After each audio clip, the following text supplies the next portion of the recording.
જય સ્વામિનારાયણ. તો પહેલાં તો 70મા વચનામૃતનો છેલ્લો પ્રશ્ન આપણે વાંચ્યો છે. આગલા પ્રશ્નની ચર્ચા એ આપણે આગળના પ્રવચનમાં થઈ ગઈ છે.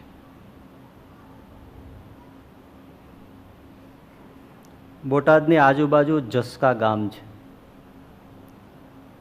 ત્યાંના જીવાભાઈએ નિત્યાનંદ સ્વામીને પ્રશ્ન પૂછ્યો કે ભગવાનનો અડગ નિશ્ચય કેમ થાય, એટલે કે ભક્તને ભગવાનનો અડગ નિશ્ચય કેમ થાય. પેલા તો નિશ્ચય એટલે બહુ જ ટૂંકું ટચ યાદ રાખી લેવાનું. ભગવાનને વિશે ભગવાનપણાનો દ્રઢ નિષ્ઠા ભાવ એ નિશ્ચય. ભગવાનને વિશે ભગવાનપણાની દ્રઢ નિષ્ઠા એ નિશ્ચય.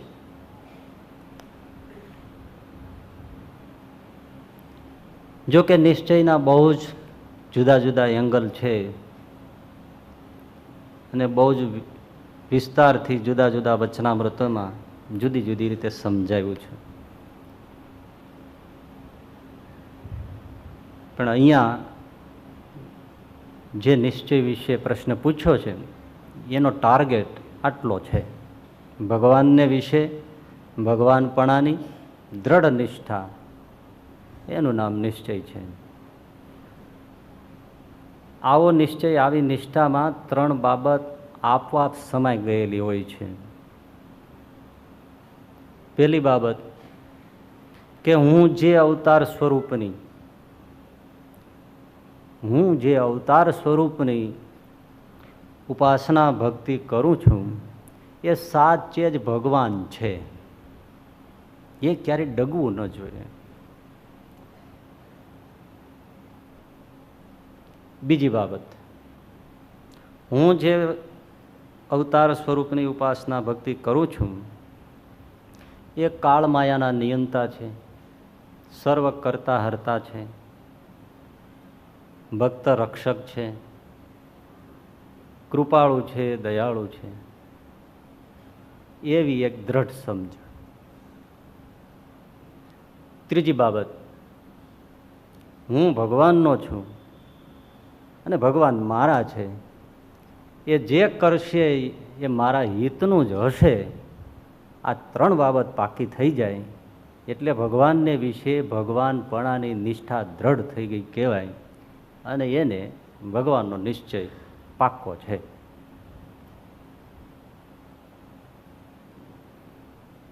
આવા નિશ્ચયની આ જીવાભાઈએ નિત્યાનંદ સ્વામીને પ્રશ્ન પૂછ્યો.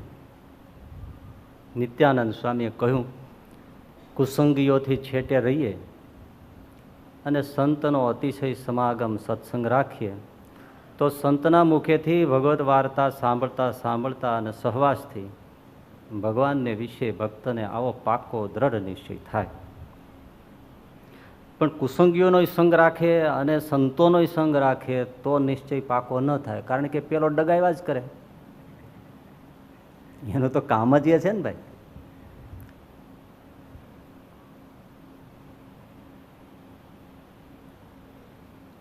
અને વાત સાચી છે. નિત્યાનંદ સ્વામીનો ઉત્તર બિલકુલ સાચો છે.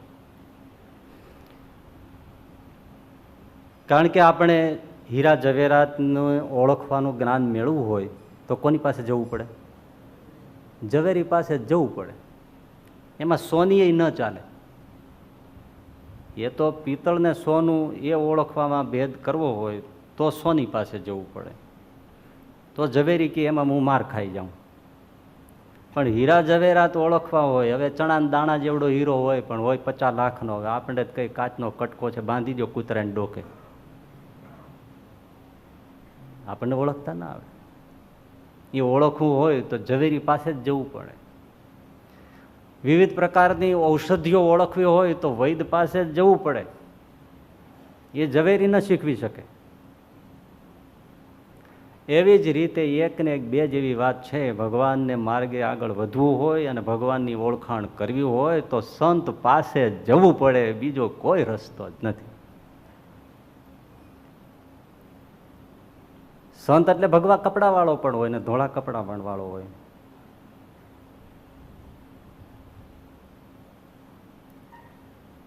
અને જેને જેમ ઝવેરીને ઝવેરાતનો અનુભવ છે, જ્ઞાન છે, વૈદ્યને ઔષધિનો અનુભવ છે ને જ્ઞાન છે, એમ જેને ભગવાનનું જ્ઞાન છે ને અનુભવ છે, એવા સંત થકી નિશ્ચય થાય છે.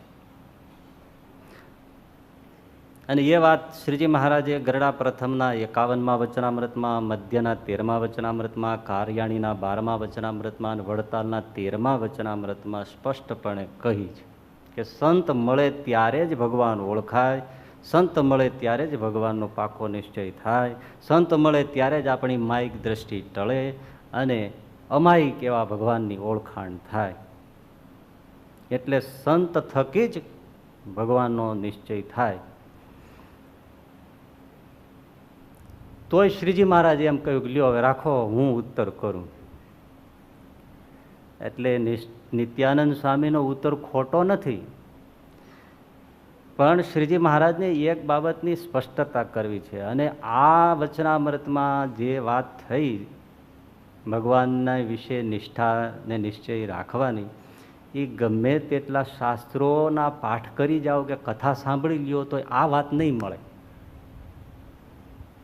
આટલી બિલકુલ સીધી સાદી, અત્યંત સૂક્ષ્મ છતાં એવી સ્થૂળ કે બધાને સમજાય. એટલે મહારાજને એ સ્પષ્ટતા કરવી છે નિત્યાનંદ સ્વામીના જવાબમાં કે સત્સંગ થકી જ ભગવાનનો નિશ્ચય થાય છે, પણ સત્સંગ કઈ રીતે કરવો એની સ્પષ્ટતા શ્રીજી મહારાજે બહુ સરસ રીતે કરી. એમ કહ્યું કે જો એવા હેતુથી સત્સંગ કરે, એવા આશયથી ભગવાનનો આશ્રય કરે કે હું માંદો છું તો સાજો થાઉં, એવા આશયથી કોઈ કંઠી પહેરે ને સત્સંગી થાય કે હાલો સાધુભા કંઠી પહેરીએ ને ભગવાન હાજા કરે, એ આવ્યો છે તો સાજો થવા આવ્યો છે, સત્સંગ કરવા નથી આવ્યો. એટલે જો આવો હેતુ હોય કે હું માંદો રહું છું તો સાજો થઈ જાઉં, એ વાંજ્યો છું તો દીકરા આવે, કાં દીકરા મરી જાય છે તો જીવતા રહીએ, નિર્ધન છું, ગરીબ છું તો એ લાખેશ્રી લાખોપતિ થઈ જાઉં, ધનવાન થઈ જાઉં, ગામ ગરાજ વયો ગયો છે, માલ મિલકત વહી ગઈ છે, એ બધું પાછું આવે. આવા કોઈ હેતુથી જો સત્સંગ કરે કે ભગવાનનો આશ્રય કરે તો જો એની ઈચ્છા પૂરી થઈ જાય તો પાકો સત્સંગી થઈ જાય કે હા વાત સાચી છે, આ સાધુ ના ભગવાન હાચા. અને જો એની ઈચ્છા પૂરી ન થાય તો નિશ્ચય ઘટી જાય. એટલા માટે શ્રીજી મહારાજ લાલ બત્તી ધરે છે કે આવી કોઈ લાલચથી તો સત્સંગ કરવો જ નહીં. સત્સંગ તો કેવળ પોતાના જીવના કલ્યાણને અર્થે જ કરવો, તો અડગ નિશ્ચય થાય. લ્યો કેવી સરસ વાત લાવ્યા. કલ્યાણને અર્થે જ, આત્મકલ્યાણને અર્થે જ સત્સંગ કરવો, ભગવાનનો આશ્રય કરવો, ભગવાનનું ભજન જીવના કલ્યાણને માટે જ કરવું, તો જ અડગ નિશ્ચય થાય. નહીતર શ્રીજી મહારાજ કે એને ભગવાનને વિશે સંશય થયા વગર રહે જ નહીં. જ મૂક્યો છે, રહે જ નહીં, સંશય થાય જ. શ્રીજી મહારાજના વખતની વાત છે. વડોદરાના એકાંતિક ભક્તરાજ નાથ ભક્ત, એ જમાનામાં હરિભક્તો પણ બહુ જ બધાને સત્સંગ કરાવતા. આજે આપણે બીજાનો ટાળીએ નહીં ને તોય બસ છે. એટલે નાથ ભક્ત પણ જે પોતે કંઈ એવા મુમુક્ષુ દેખાય કે એવા દેખાય ભાવિક, તો એને બેસાડે, વાતો કરે, સત્સંગ કરાવે. તો એની જ જ્ઞાતિના વડોદરામાં થોડા આજુબાજુ કંઈક રહેતા છે પ્રભુદાસભાઈ પાટીદાર, એને નાથ ભક્તએ સત્સંગની વાતો કરી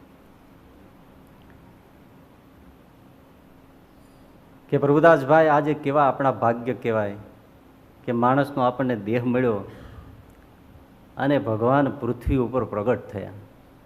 હાલતા ચાલતા કોઈને મળે નહીં, આપણને મોકામોક થયું. અને આ સહજાનંદ સ્વામી છે એ સાક્ષાત પુરુષોત્તમ નારાયણ છે. હું એનો આશ્રિત છું. કેટલાય આશ્રિતો છે, એના આશ્રય કરીએ તો પછી શું બાકી રહીએ? પતિવ્રતા નારી ફોટાને પૂજે રાખે ને એનો પતિ ઢોલિયા ઉપર પાણી માગે રાખે તો એ પતિવ્રતા નારી બરાબર નથી, એની સેવા યોગ્ય નથી, એની સમજણ બરાબર નથી.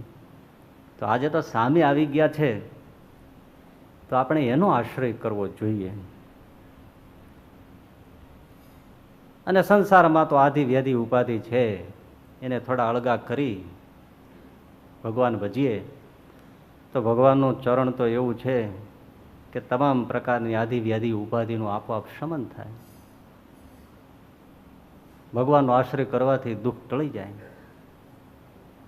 આવી બધી વાતો કરે ને પ્રભુદાસભાઈને સાચી લાગી, સમજાયું અને સત્સંગી થયા. પૂજાપાઠ કરે, નિત્ય કથા વાર્તા શ્રવણ કરે, ભજન કરે, સ્વામિનારાયણ સ્વામિનારાયણ જપ કરે. પણ ભાઈ 4-6 મહિના થયા ને ત્યાં એનો એકનો એક દીકરો,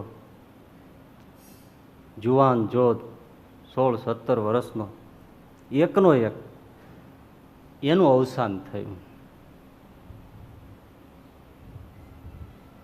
ચોધાર આંસુએ પ્રભુદાસભાઈ રડે. તો કોઈ કોણ ન રડે?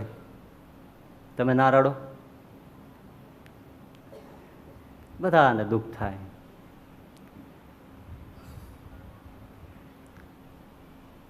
સ્મશાને અગ્નિ સંસ્કાર માટે લઈ ગયા. ચિત્તા સળગે છે. કુટુંબીઓ કુસંગી હતા. કુસંગી હોય એટલે સત્સંગનો માં જોડાયા ન હોય તો કોઈ વાંધો નથી, પણ સત્સંગ સાથે પાછો પૂરો દ્વેષ.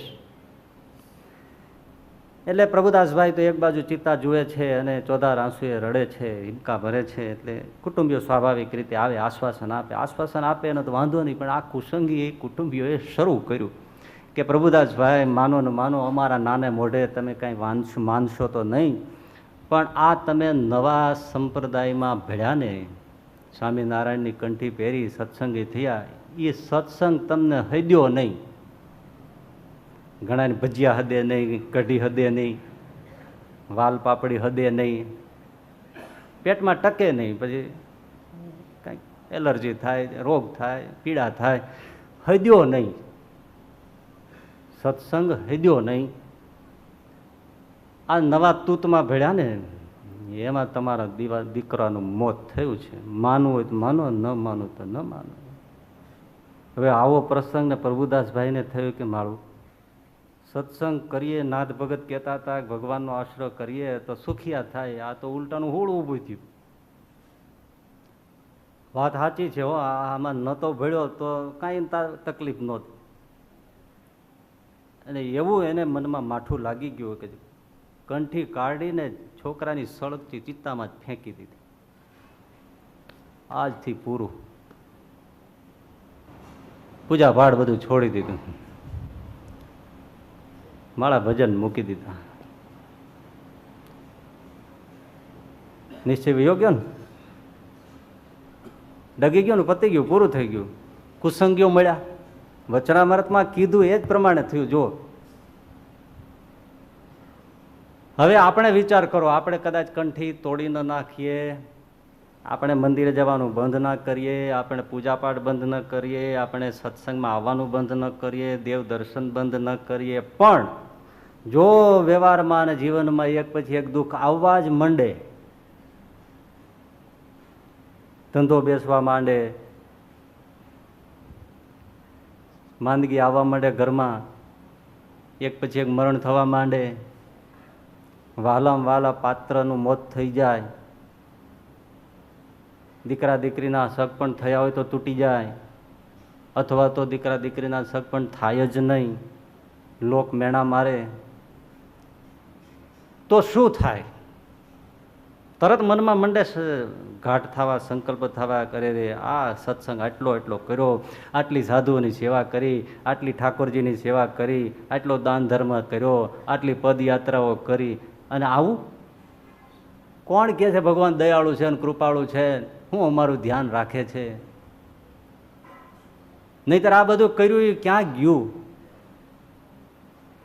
કાંઈ સાંભળે છે અમારી પ્રાર્થના? નથી. કોઈ ભગવાન સાંભળતા નથી, કાંઈ સાંભળતા. આ તો દુખિયા રહ્યા.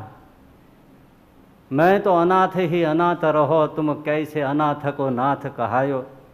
હું તો એવો ને એવો ધોયેલ મૂળા જેવો રહ્યો, તમે કેવી રીતે અનાથના નાથ ને પતિતના પાવન અધમનું ઉદાહરણ કરનારા છો? આમાં કંઈ મને તો દેખાતું નથી. આ બધું શાસ્ત્રોમાં લખી નાખ્યું, બધું ખોટું છે.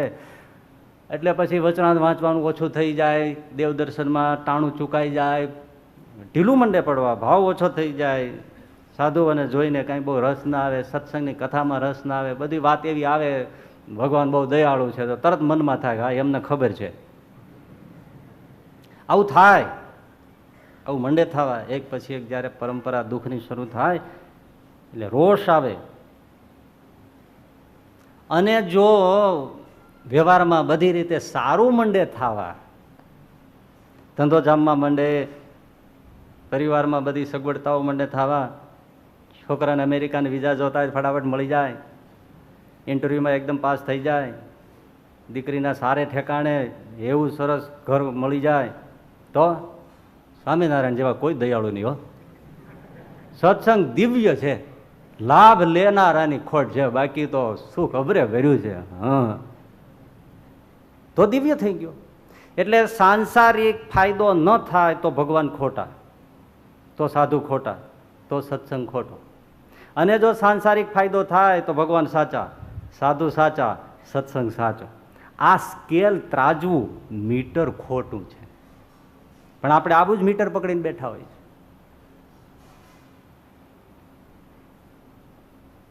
સાંસારિક પદાર્થોની પ્રાપ્તિ અપ્રાપ્તિ એ ત્રાજવું છે આપણી પાસે, એ ખોટું છે. એક સાધુ નદીને કિનારે નહાવા ગયા ને તો એક ભૂદેવ એવા હાંફળા ફાંફળા આમથી આમ આમથી આમ આમથી આમ આંટા મારે ને એવું માથું કૂટે. એટલે સાધુ કે ભાઈ એ ભૂદેવ શું આ તમે માથું કૂટો છો ને હડિયા પાટી થયા છો?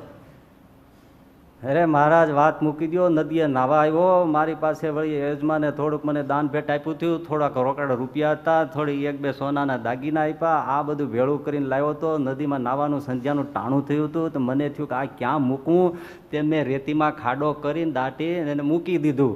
હવે એ જળતું નથી. સાધુ કે મૂર્ખ છે, નિશાન તો રાખવું જોઈએ ને. તો કે હાવ અકલ વગરનો થોડો હું નિશાન તો રાખ્યું જ હોય ને. તો કે નિશાની ક્યાં છે, શું રાખ્યું છે? તો હું ગોતાવું. તો કે મેં જ્યાં દાટ્યું હતું ને ત્યાં ઉપર આકાશમાં ધોળું હાથીના આકારનું વાદળું હતું, હવે વાદળું દેખાતું નથી. સાધુ કે મૂર્ખ કહી કા, તારો બાપા વાદળું રહેતું છે?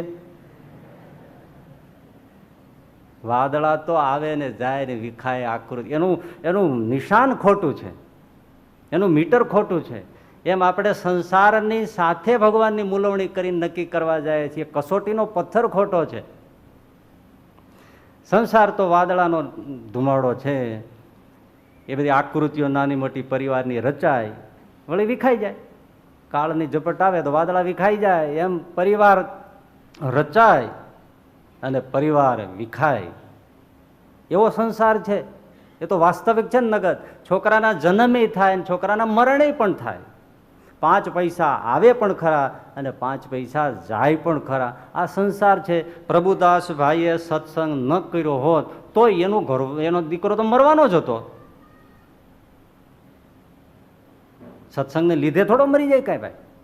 ગામડામાં સાધુ જ્ઞાન વાતો કરી, એક જણા બધા કંઠીઓ પહેરે, મેં પહેરી લીધી. એટલે ઘરે ગયા ને 2-3 દિવસ થયા, એક પટેલની ભેંસ મરી ગઈ. એટલે એને આવા કોક મળી ગયા, તને સત્સંગ થઈ દો નહીં. એટલે એ સાધુ પાસે આવીને કે મહારાજ આ કંઠી તમે કાઢી લ્યો, પાછી કાઢી લ્યો. તો કે કેમ? મને હદતી નથી. એટલે કંઠી હદે નહીં એવું બને? તને વાલ પાપડી ન હદે, ભજીયા બટેટાવાળા ન હદે, આંબલી ન હદે, છાશ ન હદે, કંઠી હદે નહીં એવું? તો બાપા મેં કંઠી પહેરીને એક ભેંસ મરી ગઈ. અહીંથી ને ભેંસને કરંટ લાગે? એ સાધુ સમજી ગયા કે આને કોકે બિચારાને ડખડાવ્યો છે, એટલે સાધુ કે કાઢી તો લઉં, પણ જો વાત સાંભળ, આ છે ને આ ભગવાન સ્વામિનારાયણની પુરુષોત્તમ નારાયણની કંઠી, એનું એવું છે કે કાંઈક એવું હોય ને તો કંઠી પહેરે ત્યારે એક ભેંસ મરે અને પાછી કાઢે ને તો બીજી મરે, તો ભલે રહી. એને એવી જ રીતે સમજાવવું પડે ને ભાઈ, કારણ કે ભેંસ તો એના મોતે મરી હતી. કંઈ કંઠી પહેરે ને સત્સંગ કરે ને કંઈ મરી જાય, કે કોઈ દીકરો મરી જાય ને કંઈ વ્યવહારે ઊંધું ચતું થઈ જાય, એવું તો છે જ નહીં કાંઈ. આ થોડું કાંઈ બીજું એવું છે, અમૃત છે, ઝેર થોડું છે. કંઠી રાખી દીધી. એટલે સત્સંગ ન કર્યો હોત તોય પ્રભુદાસભાઈનો દીકરો મરી જવાનો હતો, કારણ કે સંસાર તો ધુમાડાના બાચકા છે, એને આધારે ન જીવાય. એટલે શ્રીજી મહારાજ કીધું કે પદાર્થ તો નાશવંત છે. એવી લાલચથી જો સત્સંગ કરે તો એને ભગવાનને વિશે જરૂર સંશય થાય. માટે સત્સંગ કરવો તો શા માટે કરવો? કેવળ જીવના કલ્યાણને અર્થે જ સત્સંગ કરવો. હવે આવા કેટલા મળે? વાત સાચી, સમજાઈ ગયું, પણ આમાં મળે કેટલા? એ ભાઈ કે આમાં કોઈને કાંઈ લાલચ ન હોય, લ્યો એવી આંગળી ઊંચી કરો તો હવે શું નીકળે? લાલચ આવી હોય, આવા લોચા લઈને બેઠા. ઠાકોરજી આખો દી લિસ્ટ જ વાંચી રાખે. આ બધા દેવતાઓ શું કામ રાખ્યા છે? એ પકડાવી દે, જુઓ ને તપાસો કોનું શું છે એ બધું. એટલે જાજા દેવ મંદિરમાં પધરાવવામાં આવે છે.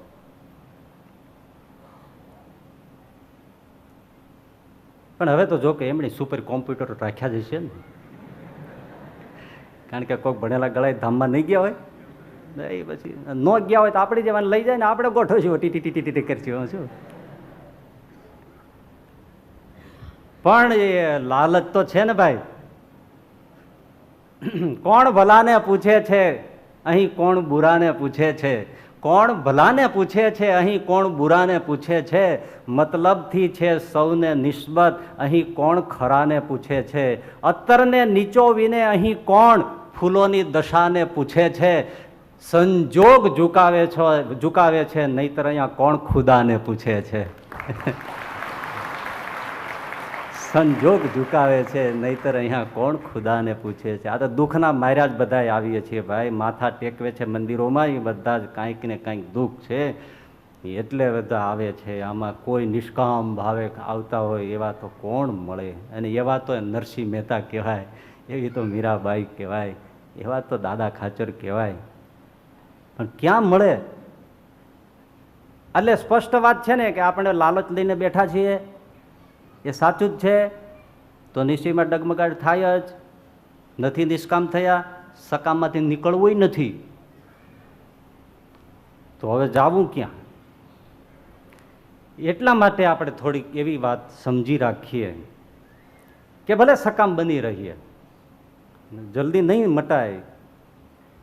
કેવળ જીવના અર્થે આપણે બધાને અક્ષરધામમાં જવું છે, પણ આ બધું સરખું ભોગવીને જમાવટ કરીને પછી જવું છે. એમનામાં હજી કાંઈ વયું નથી જવું. આમાં અત્યારે આવે ને વિમાન લઈને આવે ને બેસી જાવ તો એમાં ગીરદી જરાય ન થાય હો. અને કદાચ બેહે ને તો એમ કે બાપુનગર ઉતારતા જાયજો, આ રાજકોટ વાળા કે અમને ત્યાં ઉતારતા જાયજો, વિક્રમભાઈ કે મુંબઈ જાવતા ઉતારતા જાયજો. બાકી કોઈ ત્યાં જવા ન બેસે હો. સાહેબે સ્કૂલમાં પૂછ્યું છોકરાઓને, બધા નાના નાના ટાબરિયા હતા ને, એમને કીધું કે સ્વર્ગમાં કોને આવું છે? આંગળી ઊંચી કરો. બધા આંગળી ઊંચી કરી, પણ એક છોકરાએ ન કરી. સાહેબ કહેલા તારે નથી આવું? તો કે આવું છે, પણ મારી બાએ કીધું છે સ્કૂલ છૂટીને સીધો ઘરે આવજે. એને સમજાણું કે આ પરબારા ઉપાડવાના લાગે છે. એ ડાયો નિખાલસ ને, મને મમ્મીએ કીધું છે તું ક્યાંય જતો નહીં, ઘેરે આવજે સીધો. એ બોલી ગયો ને આપણે બોલતા નથી. આપણે પાકા ને એટલે બોલતા નથી. એટલે ઘણા વડીલો કહેતા હોય ને, હજી એમ ક્યાંથી ધામમાં જઈશું, અમારા છોકરા હજી કાચા છે. કાચા છે એટલે એના જેવો 420 નથી થયો એમ.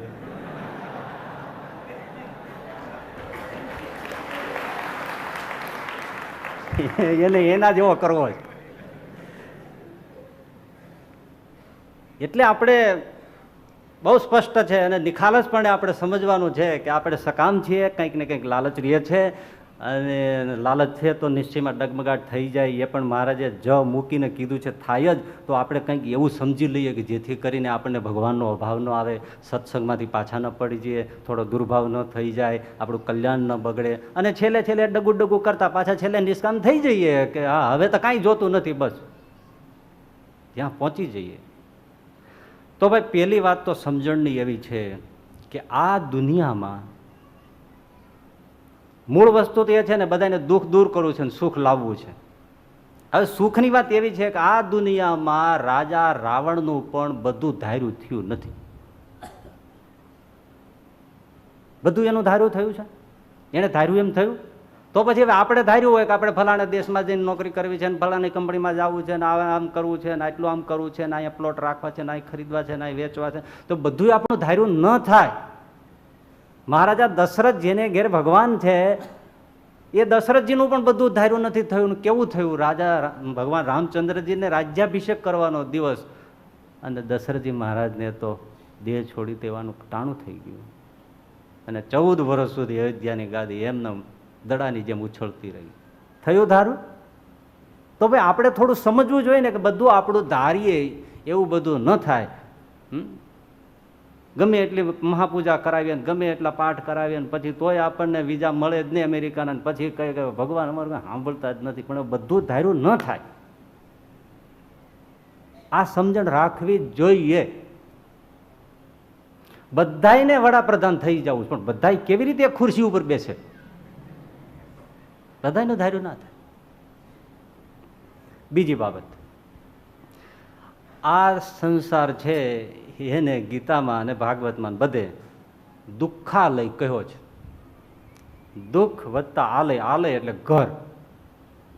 પુસ્તકાલયમાં પુસ્તક મળે, ઔષધાલયમાં ઔષધ મળે, ભોજનાલયમાં ભોજન મળે, વસ્ત્રાલયમાં વસ્ત્ર મળે, હિમાલયમાં બરફ મળે. એમ આ સંસાર દુઃખાલય છે, એમાં દુઃખ મળે મળે મળે ને હોય જ. હવે આપણે એમ કે મને કાંઈ થાય નહીં, એ કેમ બને? જો આ સમજણ વિખોળવાની, ખોળવાની, ખંખોળવાની એ જોવાનું છે. હવે દુઃખ ના આવે એવું તો બને જ નહીં. એક જણો બહુ દુઃખી હતો ને, તો પછી તમને વાત કહું ને, એ સાધુને ગોત્યા એક. એટલે સાધુ પાસે જઈને પગમાં પડી ગયો, બહુ રડ્યો બહુ કે મહારાજ કે હું તો બહુ દુઃખી છું, મને કંઈક સુખ થાય એવું કરી દો, હવે મારે જીવવાનો રસ નહીં, આમ નહીં તેમ નહીં, બહુ રોદડા રોયા. એટલે સાધુ કે એમાં શું વાંધો, હું છે ને તને દીક્ષા આપી દઉં, મંત્ર આપી દઉં, બધું દુઃખ તારું વયું જાય. પણ એની વિધિ એવી છે ને કે એક તારે ખમીસ પહેરણ શર્ટ લાવી દેવું પડે મને, હું કહું એવું.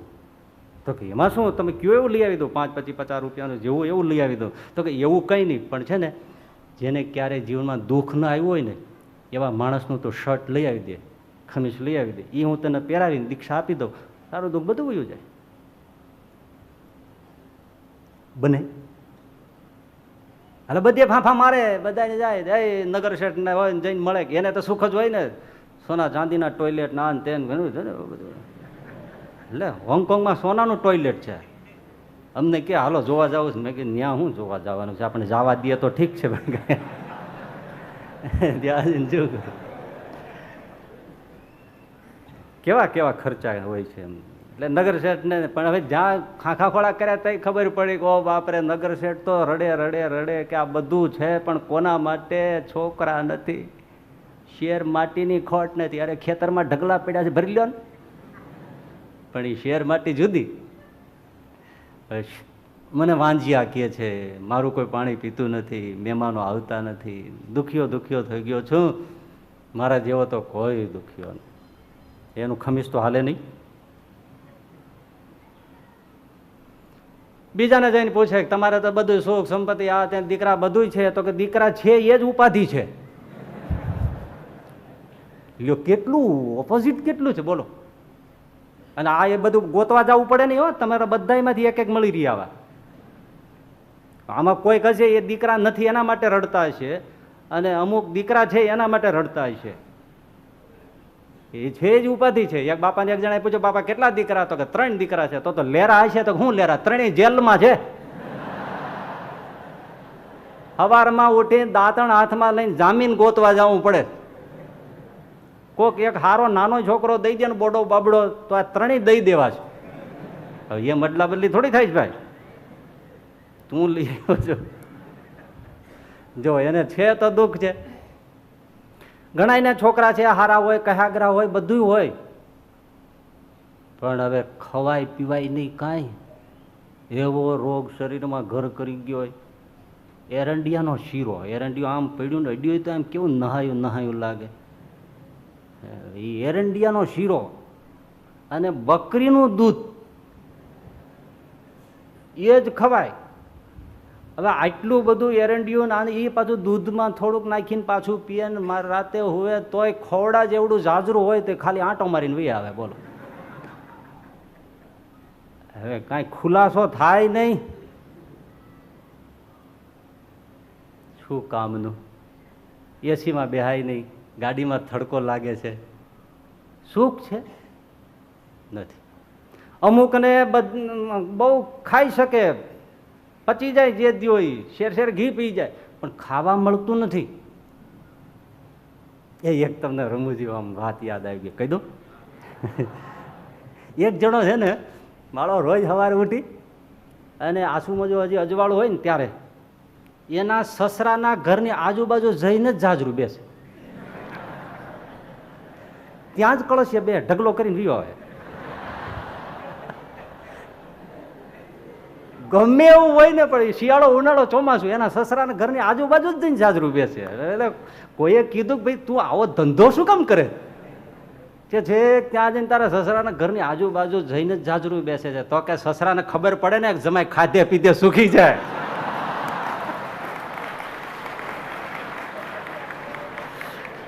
એટલે ભાઈ ખાધે પીધે સુખી છે એના માટે આવું પ્રમાણપત્ર આપવું પડે, એ દુઃખ કેવું કહેવાય.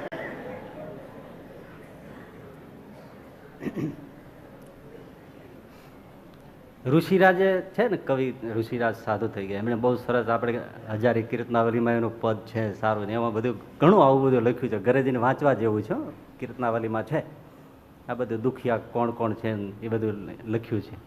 બધા દુખિયા છે એવું લખ્યું છે. એમાં એક કડી એ પણ લખી છે કે વણ પરણેલા મનમાં મૂંઝાય, ફોગટ જેવા ફરીએ રે,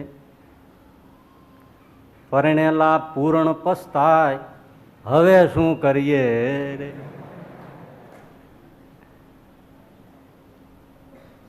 એક જણો કે મેં 2 વાર લગ્ન કર્યા, 2 ઘર કર્યા, પણ ઠર્યો નહીં. દોસ્તાર કે શું થયું? તો કે પેલી ઘરવાળી આવી બહુ સારું ગુણિયલ ને બધું, કોઈ વાંધો નહોતો, પણ શું થયું ને તે મારા ઘરમાં દાગીના સોનું ચાંદી રોકડ ને બધું પોટલું વાળીને જતી રહી. ક્યાં ગઈ હજી પત્તો નથી. તો કે બીજામાં શું તકલીફ છે? એ જાતી નથી.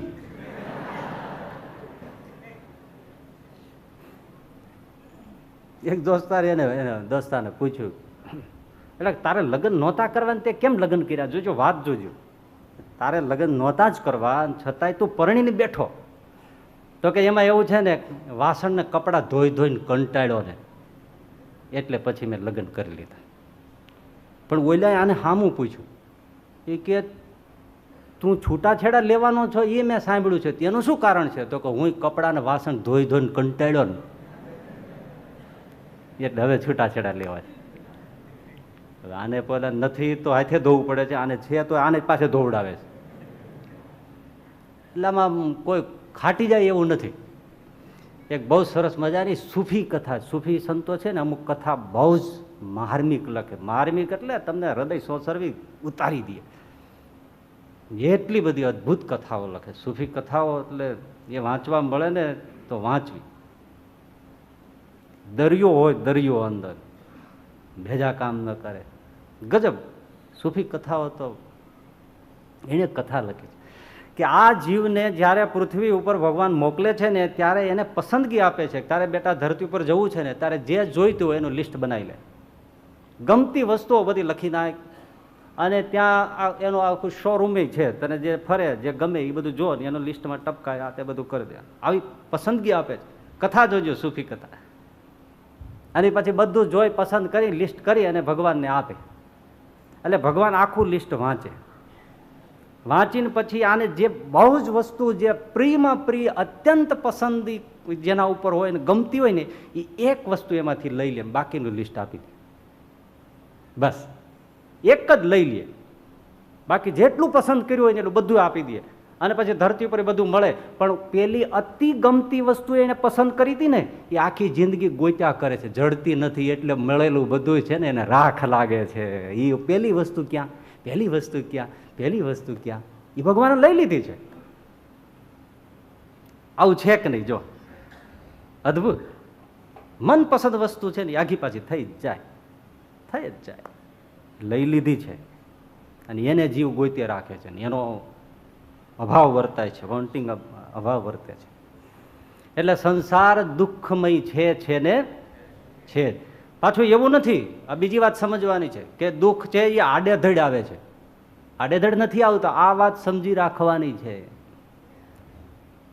આપણા જ કરેલા કર્મોના ફળ આવે છે. બાબળિયા વાવ્યા છે તો કાંટા ખાવાના આવે, આંબા વાવ્યા હોય તો રસદાર કેરી ખાવાની મળે. સુખસ્ય દુઃખસ્ય ન કોપી દાતા પરો દદાતી ઇતિ કુબુદ્ધિ રેશા. સુખ અને દુઃખનો કોઈ દેતું જ નથી, કોઈ બીજો આપતો જ નથી. અને બીજો કોઈ મને સુખ આપે છે, બીજો મને દુઃખી કરે છે, એ તો કુબુદ્ધિ છે. અહમ કરોમિ ઇતિ વૃથાભિમાન. તો સ્વકર્મ સૂત્ર ગ્રથિતો હિ લોક. પોતે પોતે કરેલા કર્મો એની જ આ બધી ઝાડ છે, એના જ ફળ મળે છે. વિદ્યાર્થીઓ આખું વર્ષ રખડપટ્ટી કરી હોય પછી રિઝલ્ટ કેવું આવે? એક છોકરાનું રિઝલ્ટ આવ્યું ને એને બાપાને બતાવ્યું, એને બાપા બેઠા બેઠા ઢોલિયા પર વાંચે. વિજ્ઞાનમાં 3, ગણિતમાં 3.5, કસરતમાં ફૂલ્લી 5, અંગ્રેજીમાં 2.5. એને બાપા કે આવું રિઝલ્ટ 2 લાફા ફેરવીને ઠોકવા જોઈએ. છોકરો કે સાચી વાત છે, 2 લાફા ફેરવીને ઠોકવા જોઈએ. હાલો હું સાહેબનું ઘર બતાવું.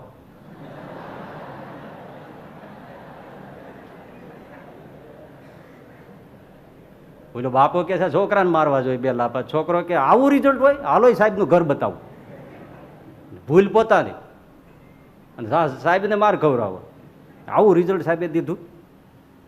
એમ આપણે કર્મ આપણે કરીએ, ધંધા કરવામાં કઈ ધ્યાન ન રાખીએ અને પછી કે ઠાકર તું હાવ આવો, એમાં એ શું કરે?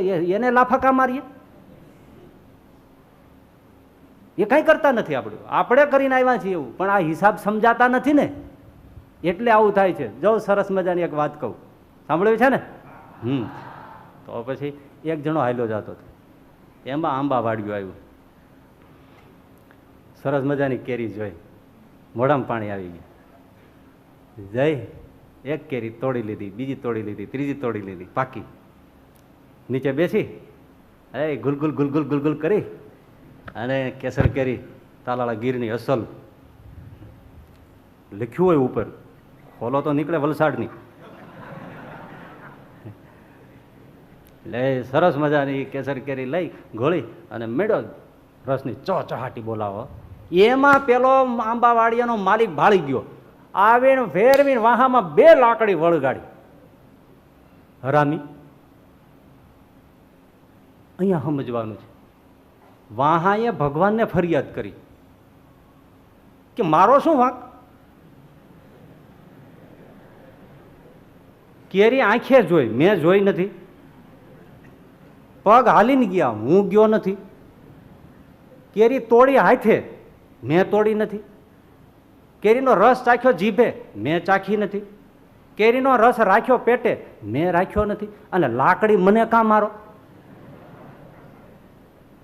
આ હિસાબ સમજાતો નથી. બહુ મજાનો દ્રષ્ટાંત યાદ રાખવા જેવું. પણ ભગવાને વાહાને કીધું કે તું જોડાયેલો છો ને એટલે આંખ જોઈ શકી, તું જોડાયેલો છો ને એટલે પગ હાલી શક્યા, તું જોડાયેલો છો ને એટલે કેરી તોડવા હાથ કામ કરી શક્યા, તું જોડાયેલો છો ને એટલે જીભ રસને ચાખી શક્યા, અને તું જોડાયેલો છે એટલે પેટ રસને રાખી શક્યો. તું કનેક્ટેડ છે માટે દોષી છો એટલે લાકડી તને પડે. હવે આ હિસાબ વાહાને કોઈ દી સમજાય નહીં. એમ આપણને પણ આ કર્મના હિસાબ આ રીતે સમજાતા નથી, પણ આપણે ક્યાંય કોઈ રીતે આપણે કનેક્ટેડ છીએ, જોડાયેલા છીએ, એ કર્મમાં હિસ્સો છે. અને આ રીતે આપણે કર્મ કર્યા છે એટલા માટે એના ફળ આવે છે. હાજી, તો હવે આપણને પ્રશ્ન થાય કે બાપા જે થવાનું હોય તો થઈ ગયું, હવે ક્યાં જવું? હવે જાય એમાં ધ્યાન રાખીએ. અને તમે એમ કહો છો કે આ બધું જે થઈ ગયું છે એના બધા હિસાબ આવે છે, હવે એ તો સમજી લીધું બાપા, પણ હવે જવું ક્યાં? હવે શું કરવું? અને એમાંથી છૂટવા કે એ બધું સાંભળ્યું એટલે અમે ભગવાનને શરણે આવ્યા. થવાનું તો થઈ ગયું, નવું કરવામાં કંઈક ધ્યાન રાખશું. અને આ બધા જે કર્મો થઈ ગયા એના હવે દુઃખ સહન નથી થતા, એટલે તો હવે ઠાકોરજીને ચરણે આવ્યા છે. માથું મૂક્યું, આશ્રય કર્યો. તો હવે ભગવાન એમ કહે છે કે તમારે મારી પાસે કાંઈક માગવું નહીં, આશા રાખવી નહીં. તો હવે ક્યાં જવું? એ આ વચનામૃતમાં સમજવા જેવું છે. શ્રીજી મહારાજ બહુ સરસ વાત કરે છે, અને આ તો જીવનમાં રાખવા જેવું વચનામૃત છે. શ્રીજી મહારાજ કે સાંભળો સાંભળો, અમે એવા ક્રૂર નથી. ભગવાનનો આશરો કરે, શ્રીજી મહારાજના શબ્દો આ જ વચનામૃતના 70ના, ભગવાનનો આશ્રય કરે તો જીવનમાં અતિશય દુઃખ આવવાનું લખ્યું હોય, આગલા કર્મોનું ફળ લખાયેલું હોય, પ્રારબ્ધનું જે ભોગવીને આવ્યા છે જેની આપણે ફરિયાદ કરીએ છીએ કે ક્યાં જવું. કેટલું સરસ આ વાત કે જીવનમાં અતિશય દુઃખ આવવાનું લખ્યું હોય ને ભગવાનનો આશ્રય કરે તો એ દુઃખ ઓછું થઈ જાય. કેટલું ઓછું થઈ જાય કે સૂળી લખી હોય, સૂળીએ ચડવાનું લખ્યું હોય, ફાંસી લખી હોય એના પ્રારબ્ધમાં, તો એને કાંટાના દુઃખ આપીને ભગવાન મટાડી દે. આટલો તો ફેર પડે છે. પણ જીવને જોજો કેટલી મહારાજ થોડીક આમ વેદના આછી મને દેખાય આમાં, કે આટલું દુઃખ ઓછું થઈ જાય છે. તો એક શબ્દ મહારાજ બોલ્યા કે આ જીવને એ સમજાતું નથી. એ જીવ કોણ? આપણને સમજાતું નથી. પછી દ્રષ્ટાંત આપ્યું. ગામમાં ચોર હતા બહુ. એક ગામમાં બધા ચોરીનો ધંધો કરે. એમાં એક ચોર એવો કે એને સાધુઓ ગમે, તો સાધુઓ કંઈક આજુબાજુ જંગલ જાડીમાં રહેતા છે ત્યાં રોજ જાય, એની પાસે બેસે, કથા વાર્તા સાંભળે, શ્રવણ કરે. થોડું એ ગમે, પણ પાછું મૂળ ધંધો તો રાખે જો, કારણ કે એ આપણે બધા. એટલે સાધુ પાસે જાય, સત્સંગ કરે, પણ ઓલું ચોરી કરવાનો ધંધો રાખે. એમાં એકવાર એ સત્સંગમાં ગયો છે ને એમાં એને કાંટો વાગ્યો. જંગલના કાંટા તો જોરદાર, પગ સુસરો નીકળી ગયો, પગ સુણીને થઈ ગયો હાથીના પગ જેવો જાડો. બિચારો પછી કંઈ જઈ શકે નહીં, ઘરે કરે આરામ કરે, પગ પાકી ગયો. અને એ દરમિયાન પેલા જે બધા ચોર એના ભાઈઓ હતા ટોળીના, એ બધા ગયા ને રાજાનો ખજાનો ફાડ્યો ને એવો અઢળક ધન લઈ આવ્યા ને બધા ભાગ પાડી લીધા ને એટલા પૈસા આવ્યા તો ખુશ થઈ ગયા. પણ આ જે કાંટો વાગ્યો હતો ને સાધુ પાસે જતો ને, એના બૈરાઓ છોકરાઓને પરિવારને બહુ ગગલાવ્યો કે આ તું સાધુ પાસે ગયો એમાં હું આપણું સારું થયું, આ તને કાંટો વાગ્યો ત્યાં જાડી જંગલમાં જઈને એવા મુંડાઓ પાસે જઈને શું તારે જરૂર હતી બેસવાની? આ પગ પાક્યો ને તું જવાનું નહીં. આને જોવો તો કેટલો ઢગલો થઈ ગયો, પૈસાનો વરસાદ વરસી ગયો, અને આપણે બધા એમનેમ રહી ગયા. હું આમાં સાધુએ તારું સારું કરી દીધું ને શું ભગવાનની સત્સંગની તું વાતો કરીને સાંભળીને શું ફાયદો કાઢ્યો? એમ જ્યાં વાત કરે છે ત્યાં રાજાનું લશ્કર આવ્યું, અને એને ખબર જ હોય ક્યાં કોણ છે. એ બધાને પકડ્યા અને બધાને સૂળીએ ચડાવવા માટે ઉપાડ્યા. ત્યારે આને ઉપાડ્યો, આનું ચોરમાં લિસ્ટમાં નામ તો હતું જ ને, પણ એને ઉપાડ્યો ને ત્યારે ઓલા સાધુ આડા ફેર્યા. એમણે કીધું કે ભાઈઓ આ ચોરી કરવા નહોતો આવ્યો, આ તો અમારી પાસે આવતો ને એને પગમાં કાંટો વાગ્યો હતો, એટલે બિચારો ઘરે આરામ જ કરે છે કે એટલે 1 મહિનાથી ક્યાં જઈ શકે છે. અમે સાક્ષી કરીએ છીએ. અને રાજાના માણસોને સાધુના વચનમાં વિશ્વાસ આવ્યો, સાધુ ખોટું ન બોલે. તને કાંટો વાગ્યો, હાવ સાચી વાત છે. સાધુ કે હાવ સાચી વાત છે. એને મૂકી ગયો. એ નહોતો, એ તો અમારી પાસે આવતો, કથામાં બેસતો, છોડી દીધો. પેલા બધાને સૂળીઓ ચડાવીને મારી નાખ્યા, અને આ ઉગરી ગયો. એવી રીતે સૂળી લખી હોય તો કાંટાનું દુઃખ આપીને ભગવાન મટાડી દે છે, પણ આ જીવને સમજાતું નથી.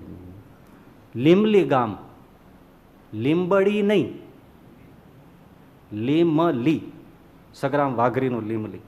ત્યાંના મૂળજી શેઠ વઢવાણનું કારભારું આવું બધું કરે. કારભારાના કામ એવા છે કે દુશ્મન આવડ થોડી ઘણી તો કંઈક થઈ જતી હોય. આ મૂળજી શેઠને દર પૂનમે ત્યાંથી ચાલીને ગઢડા દર્શન કરવા જવાનો નિયમ, દર પૂનમે જાય, એનો અચૂક નિયમ. એટલે એક પૂનમે એ તૈયાર થયા ને આગળ દિવસોમાં નીકળતા હોય નીકળ્યા.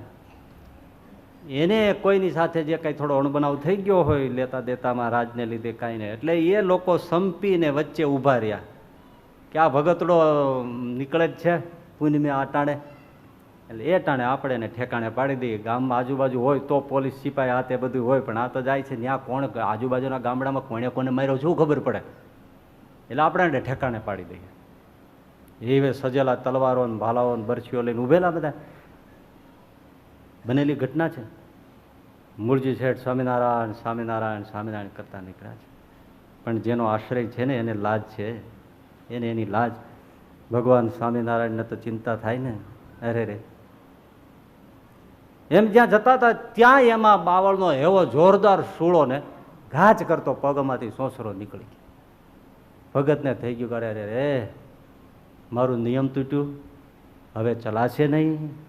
ગમે તેમ પાછા વળીને માંડ માંડ ઘરે કોઈને ટેકા લઈને ઘરે પહોંચી ગયા. આ લોકો ત્યાં રાહ જોવે, હો હમણાં આવે ને વાતરી નાખીએ, હમણાં આવે ને રાય રાય ટુકડા કરીએ, પણ ક્યાંય દેખાય નહીં.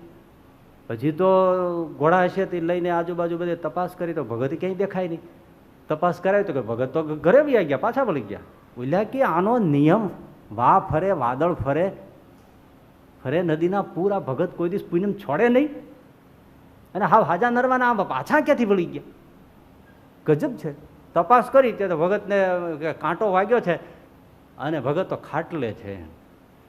એ ઓલામાંથી એક જણો દેવી હતો ને એમણે કીધું કે ભાઈ આ એના સ્વામિનારાયણ પણ સાચા ના એનો ભગત પણ સાચો, કે એને કાંટો વગાડીને પાછો વાળ્યો. માટે આવાનો અપરાધ કરીએ ને તો આપણે કોઈ ભવે છૂટીએ નહીં. માટે એની પાસે જઈને માફી માગી લઈએ. ભગત પાસે આવીને માફી માગી લીધી અને ભગતને શૂળીનું દુઃખ કાંટે મટાડી દીધું. હવે તો આ સમજાય ત્યારે ભગતને ખ્યાલ આવે, નહીં તો ત્યાં સુધી અફસોસ થયા કરતો. અરે મહારાજ થોડી દયા રાખી હોત તો હું પહોંચી જાત, અરે રે મને નિયમ તૂટ્યું, મને દર્શનનો લાભ ન મળ્યો, અફસોસ. પણ જ્યાં ખબર પડી કે ઓહો ભગવાને દયા કરી છે, ખોટું નથી કર્યું. પણ આપણી તકલીફ શું છે ભાઈ? હા, આપણને કાંટોય વાગે ને એ ગમતું નથી. હવે આનું શું કરવું? આપણે કાંટાની ફરિયાદ કરીએ છીએ. આવો કાંટો મને કરી જાય, હોહરવો નીકળી જાય, હાવ હોહરવો, એનો વસવસો લ્યો. હવે એ તો કેમ બને ભાઈ? ये संसार कांटों की बाड़ी उलीज मरी जाना है, रहना नहीं देश बिराना है. આ આખો સંસાર તો કાંટાળી જાડી ઝાંખરાનો ભરેલો છે, એમાં કાંટા ન વાગે તો જ આશ્ચર્ય. વાગે ગમે ત્યાં ઉજડા થાય, કપડાં ભરાઈ જાય, ફાટી જાય, ગમે તે થાય, કારણ કે ઝાડીઓમાં જ હાલવાનું, કાંટા ભરચક એમાં ચાલવાનું. એ સંસાર કાંટો કી બાડી ઉલીજ મરી જાના હૈ, રહેના નહીં દેશ બિરાના હૈ. એ સંસાર કાગજ કી પુડિયા બુંદ પડે ઘુલ જાના હૈ, રહેના નહીં દેશ બિરાના હૈ. સંતો સમજાવે છે કે આ દેશ આપણો નથી, આ તો પરદેશમાં આવ્યા છે. આપણું ઘર તો અસલ ભગવાનનું ઠેકાણું છે, અને ત્યાં તો ગુલાબની પથારી છે, અને અહીંયા પરદેશમાં આવ્યા છે એમાં કાંટાની પથારી છે. આમાં કાંટા વાગે એની બેટા તું ફરિયાદ કરમાં, પેલા ગુલાબના સુગંધ ભરેલા પથ્થરની રાહ જો. પણ આપણે કાંટાની ફરિયાદ કરીએ છીએ. પણ સૂળીનું દુઃખ કાંટે મટાડે છે. હજી મહારાજને તમે જો કેટલું આપણને પાકું કરાવવા માંગે છે કે ભાઈ આ સાચું છે. કેમ તો કે અમે રામાનંદ સ્વામી પાસે બે વરદાન માગી લીધા છે. જ્યારે જેતપુરમાં ગાદી ઉપર રામાનંદ સ્વામી શ્રીજી મહારાજને નીલકંઠ વર્ણીને બેસાડવા તૈયાર થયા, ત્યારે શ્રીજી મહારાજે કહ્યું 20 વર્ષની ઉંમર કે સ્વામી મને આ ગાદી નથી જોઈતી. પણ બહુ આનાકાની થઈ. પછી હા પડાવી સ્વામી રામાનંદ સ્વામીએ, તો હા પાડી. પણ સહજાનંદ સ્વામી શ્રીજી મહારાજે એમ કહ્યું કે સ્વામી હું ગાદી સ્વીકારું, પણ હું માગું તે આપશો? અરે માગો તે આપ. અને માગ્યું હો ભાઈ. આપણને ભગવાન કે કોઈ આવા પહોંચેલા સાધુ એમ કહે કે ભાઈ માગવું હોય માગો, આપણે બીજાનું માગીએ કે આપણું માગીએ? ઉલટાનું માગીએ બીજાનું, પણ એવું કે એનું હૂડ કાઢી નાખો. ત્યારે શ્રીજી મહારાજ, ભાઈ આ જ ભગવાનનું ભગવાનપણું છે, આ જ દયા સિંધુ છે. સહજાનંદ દયાળુ બળવંત બહુનામી. મુક્તાનંદ સ્વામી આરતીની પહેલી કડીમાં સહજાનંદ દયાળુ અમસ્તુ નહીં મૂક્યું, અનુભવ છે એને, બહુ દયાળુ છે. અને વાત સાવ સાચી રાખો કે સહજાનંદ સ્વામી અતિ દયાળુ છે, બહુ દયાળુ છે. અને કેવું માગ્યું એના ઉપરથી જ ખબર પડે. માગો, સ્વામીએ કીધું. ત્યારે શ્રીજી મહારાજ કે સ્વામી, તમારા સત્સંગીને એક વીંછીનું દુઃખ થવાનું હોય. તમારા સત્સંગી શબ્દ છે ને, હું પહેલાં તમને સમજાવી દઉં એટલે કોઈને પેલું ન થાય. તમારા સત્સંગી એટલે રામાનંદ સ્વામીના સત્સંગી. રામાનંદ સ્વામીના સત્સંગી એટલે આપણે બધા સત્સંગી. કારણ કે રામાનંદ સ્વામીએ જે સંપ્રદાય સ્થાપ્યો એ ઉદ્ધવ સંપ્રદાય, અને એ ઉદ્ધવ સંપ્રદાયના જ આપણે આશ્રિત છીએ. એ ઉદ્ધવ સંપ્રદાય, રામાનંદ સ્વામી ઉદ્ધવના અવતાર હતા એટલે એમણે ઉદ્ધવ સંપ્રદાય સ્થાપ્યો, નામકરણ આપ્યું. અને એ સંપ્રદાયને પ્રચાર વિસ્તાર સહજાનંદ સ્વામીએ સ્વામિનારાયણ ભગવાન કર્યો, એટલે આજે ઓળખાય છે સ્વામિનારાયણ સંપ્રદાય તરીકે. પણ મૂળ નામ છે ઉદ્ધવ સંપ્રદાય, રામાનંદ સ્વામીનો સ્થાપેલો. એટલે આપણે બધા જ રામાનંદ સ્વામીના ઉદ્ધવ સંપ્રદાયના સત્સંગી છીએ. એટલે એ મૂળ તરફ બતાવવા માટે શ્રીજી મહારાજે શબ્દ વાપર્યો કે તમારા સત્સંગી એટલે આપણે સત્સંગી, એટલે સર્વ સત્સંગી. એને પ્રારબ્ધમાં એક વીંછીનું દુઃખ લખ્યું હોય તો શ્રીજી મહારાજ કે મને રૂવાડે રૂવાડે એક એક વીંછીનું દુઃખ આવે. એમને રૂવાડે એક વીંછી નહીં, કરોડ કરોડ વીંછીનું મને દુઃખ થાય, પણ સત્સંગીને એ દુઃખ ન થાવ. આ માગ્યું હશે ત્યારે રામાનંદ સ્વામીના આંખમાં આંસુ કેટલા આવ્યા છે. કારણ કે એને સહજાનંદ સ્વામી ઉપર કેટલો પ્રેમ છે. આપણે માટે તો આપણો ભગવાન દુઃખી થતો હોય, આપણને શું કામ દુઃખ આપે? એને દુઃખ આવે છે. રામાનંદ સ્વામીને આ વરદાન આપતા શું થયું છે તમે કહો? પણ પહેલા કહ્યું તું માગું આપશો તો હું આપીશ. રૂવાડે રૂવાડે કરોડ, એક વીછી કરડ્યો હોય તો ભાઈ વેદના જે જાણે જેને કરડ્યો હોય એને ખબર છે. તો કરોડ કરોડ રૂવાડે રૂવાડે એવા 3.5 કરોડ રૂવાડા છે. કેટલું દુઃખ, પણ મારા સત્સંગીને એ દુઃખ ન થાય. બીજું માગ્યું કે કોઈ સત્સંગીને લલાટમાં ભીખ માગીને ખાવાનું, રામપાત્ર માગીને ભરીને માગવા જઈને ખાવાનું લખ્યું હોય તો એ રામપાત્ર મને આવે શ્રીજી મહારાજ કહે, એટલે કે હું એને બદલે ભીખ માગીને પેટ ભરું, પણ અમારા સત્સંગીને અન્ન વસ્ત્રે કોઈ તકલીફ ન પડે એ વરદાન મને આપો.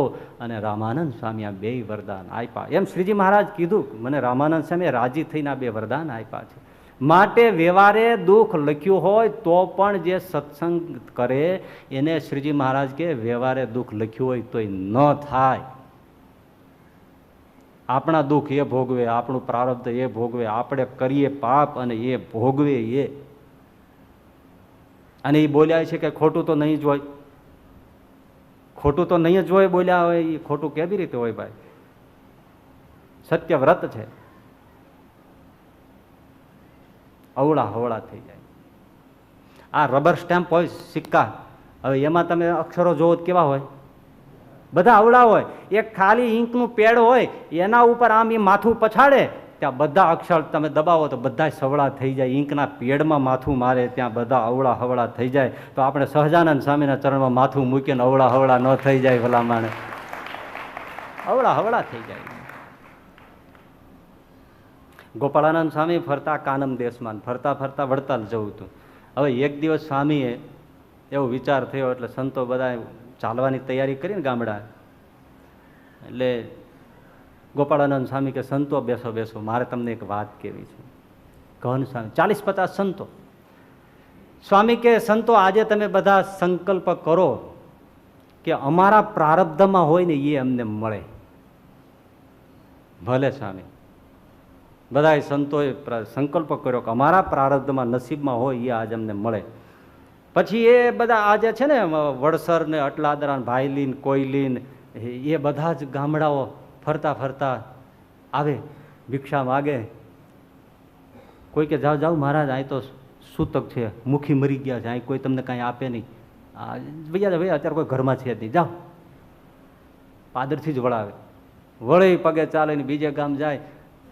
અરે ભાઈ ગામમાં જાવ, જવાય એવું નથી, અહીંયા બહાબહી બોલે છે, મારામારી થઈ ગઈ છે, નકામાં તમે અંટાઈ જશો, વયા જાવ આમ રસ્તો જાતે બીજે ગામ વયા જાવ, આમ પડખે વયા જાવ, બીજે ગામ વયા, ગામમાં ગરવા ન મળે. એક જગ્યાએ ગયા જ્યાં ભિક્ષામ ભાવ તો કરીને હોય ત્યાં અહીંયા ક્યાં આવ્યા તમે સામેદાણી વાળા જાઓ જાઓ અહીંયા બધા છે બધા કામ આના કુઈટા બધા આવે ગયા એ બધા તકડી માર્યા. વળી ક્યાંક કોઈ વળી ચપટી દાણા આપે ને કોઈ ચપટેલો આડો લુકડો આપે, પણ 50 સંતોને શું થાય ભાઈ? પછી કોઈ કૂતરાને કોઈ કીડીને થોડો લોટ નાખીને સંતો આગળ ચાલ્યા જાય. એ બપોર નમી ગયા એવું ટાણું થઈ ગયું. ત્યારે કલાલી પહોંચ્યા અને કલાલીમાં જઈને ભીખ માગી તો ત્યાંથી 2 શેર 3 શેર એટલે કિલો 1.5 કિલો જેવી 3-4 વર્ષની ખોરી જુવાર મળી. હા, સંતોનું પ્રારબ્ધ, ખોરી જુવાર મળી. પછી તળાવને પાળે ગયા, સંતોને કહ્યું ધોઈ નાખો, અને ધોઈ અને થોડીને પલળવા દો એટલે થોડી પોચી થઈ જાય. પછી આપણે જે થોડી થોડી આવે એ જુવાર થોડી મુઠ્ઠી મુઠ્ઠી અડધી અડધી મુઠ્ઠી મુઠ્ઠી ખાઈને પાણી પીને પછી ચાલ્યા જશું. એટલે બધા જુવારને ધોઈને પલળવા મૂકીને સ્વામીએ વાત કરી, જો સંતો આ આપણું પ્રારબ્ધ, આ આપણું પ્રારબ્ધ.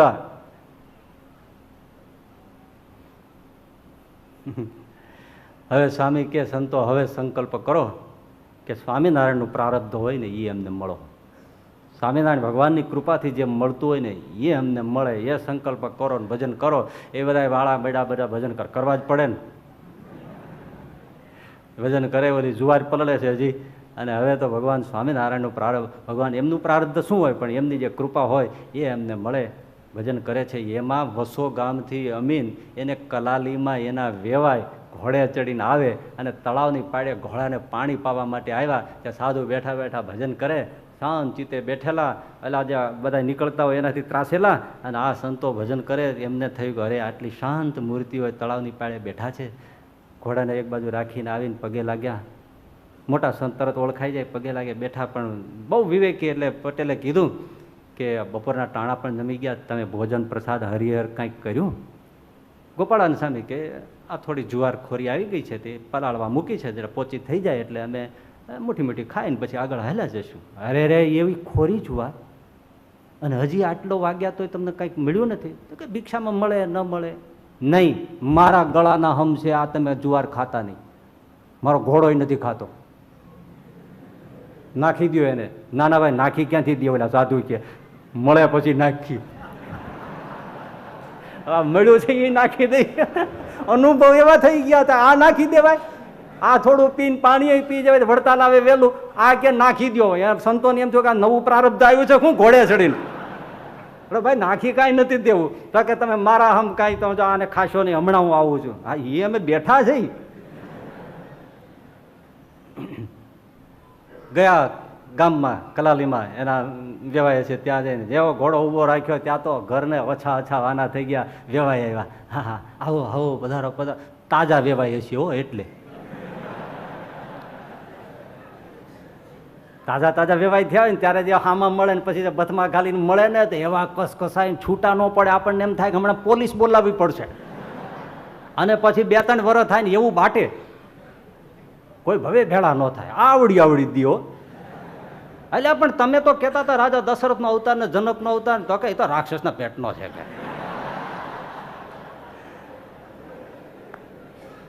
એટલે તાજા તાજા વેવાય હશે એવું હું અનુમાન કરું છું.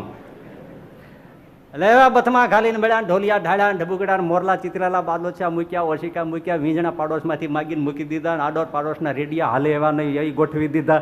એ જમાને નહોતા રેડિયા, પણ હું ગોઠવી દઉં છું. આ પાણીના કળશા લોટા ને એ બધું આવી ગયું. વેવાઈને કહ્યું તો કે ભાઈ પાણી પીશ નહીં, ખાઈશ પણ નહીં. કાં ત્રાસકો પડ્યો? શું થયું? છૂટું કરવું છે? નોખું? હું પેલા જે કહું એ તમે સ્વીકારો મારી માગણી, પછી જ હું પાણી પી. મારી નાખ્યા. અરે ભગવાન, ઓમ નમઃ શિવાય. અને હું માગણી છે? જો દેવ જેવા દેખાતા તરત ફરી ગયું બધું. ભાઈ સાહેબ તમારી હું માગણી પેલા કયો તો ખરા, પછી અમે તમને નહીં. પેલા હું જે માગું એ તમે મને આપશો, એ મારી માગણી પૂરી કરશો તો જ હું પાણી પીવું, નહીતર હું હાલ્યો. એટલે ગરદણી હશે ભાઈ, દીકરી દીધી હોય લીધી હોય એ તો બહુ દીકરીના બાપે બહુ નીચું જવું પડે. એટલે પગમાં પડી ગયા, ભાઈ તમે જે માગો એ અમે તમારી માગણી પૂરી કરશું, પણ અમારી તમારા આબરૂ તમારા હાથમાં છે. અરે એવું નહીં, પણ તમે મારી માગણી સંતોષો એટલે તમારું આબરૂ વધશે, મારી વધશે. એવું છે? હા કયો ને ભલા મને, એમાં હું આટલું બધું તમે મરક મરક કરી ગયા. એવું છે, ગામને પાદર 50 સાધુ ભૂખ્યા બેઠા છે, એટલે એને પાકા સીધા સામાન મોકલાવો ને એ જમે પછી હું જમી. અરે એમાં હું બોલ્યા નહીં કે આપણે લાપસી શીરો મૂકીએ ને એને જમાડી. નીકળ્યા હતા સાધુ બધા અહીંયા, પણ અમે કઈ દીધું નહોતું. આ એને દેવાનું છે. અને ભાઈ ઘીના તપેલા, લોટના તપેલા, દાળની તપેલીઓ, દાળની તપેલી હોય, હા, મીઠાના તપેલા ના વાટકી. અમે વિસાવેદારમાં બાપા હતા, રણછોડ બાપા, ત્યાં ગયા હતા, લોટનું તપેલું, મગનું, દાળનું, ખીચડીનું બધું હારે આવડું મીઠાનું તપેલું લઈ આવ્યા. આવું મીઠું. અમે કીધું બાપા આટલું બધું મીઠું છૂટથી ખાવ ને, આપણે બાજુમાં જાજરું છે. એ બહુ રમૂજી બાપા. વાપરો વાપરો, એમાં લોભ શું કરવાનો? અરે આ કઈ વપરાતું છે? જો મીઠું વાપરો, આપણે જાજરું બાજુમાં જ છે કે ત્યાં હું સાધુ કઈ ફેક્ટરી છે આવું બનાવવાની? એવા બધા તપેલા બધા બળદગાડામાં ચડાવ્યા અને બળદગાડું ડચકારીને આવ્યા. હાર્યા ઘોડે ચડીને પેલા મહેમાન વેવાય એ વેળા આવ્યા. સંતોને કે સંતો ઉતારો. ગોપાળાનંદ સ્વામી કે સંતો આ સ્વામિનારાયણની કૃપા આવી. જો આ એનું પ્રારબ્ધ આવ્યું, આપણું પ્રારબ્ધ હજી પલળે છે. આ સ્વામિનારાયણનું પ્રારબ્ધ છે ભાઈ. અને તમને ખાતરી ન થતી હોય તો અમે સામે જ બેઠા છીએ. બીજું શું? ગામડે હોય ને તો મુંબઈ જવું મેળ ન પડતો હોય, એ સાધુ થઈને ભગવા પહેરે ને બીજે વર્ષે અમેરિકા આંટા મારતો હોય. ઈર્ષા આવી જાય ઘણા જોવાની અમારી, પણ હવે કરે શું? તો આવી જાવ ને. પ્રારબ્ધ તો કોનું છે કયો? નહીતર મુંબઈ નો ભાડ્યું હોય, ભાડે ને જિંદગી પર મજૂરીમાં નવરા થાય તે જાય ને. પણ આખા દુનિયામાં ભરી આવે. લ્યો બધા તેલના શું ભાવ છે? ભલે 1500 ડબ્બો થઈ જાય, અમારે શું લેવા દેવા શું છે? ખાંડ હાવ અદ્રશ્ય થઈ જાય તો અમારે તો મોતિયા સીધા લાડુ બરાબર ભરેલા જ હોય. એટલે અમારા પ્રતાપે તમે દાળ રોટલા પામો ને તમારા પ્રતાપે મેં શ્રીખંડ પૂરી ખાઈ. પણ ભગવાનનો પ્રતાપ છે. તમે કઈ અમથા થોડા અમને દઈ જાઓ છો? કોઈ પણ આમ હોય ને એમને અમે ઉભા રહીને કે ભાઈ એ સામે દુકાન છે, જરા 1 કિલો ખજૂર લઈ આવો, તો તરત દોડીને લઈ આવશે. સામે અહીં ઉભા રહેજો, આઘા પાછા થતા નહીં. આ ક્રેડિટ કાર્ડ છે.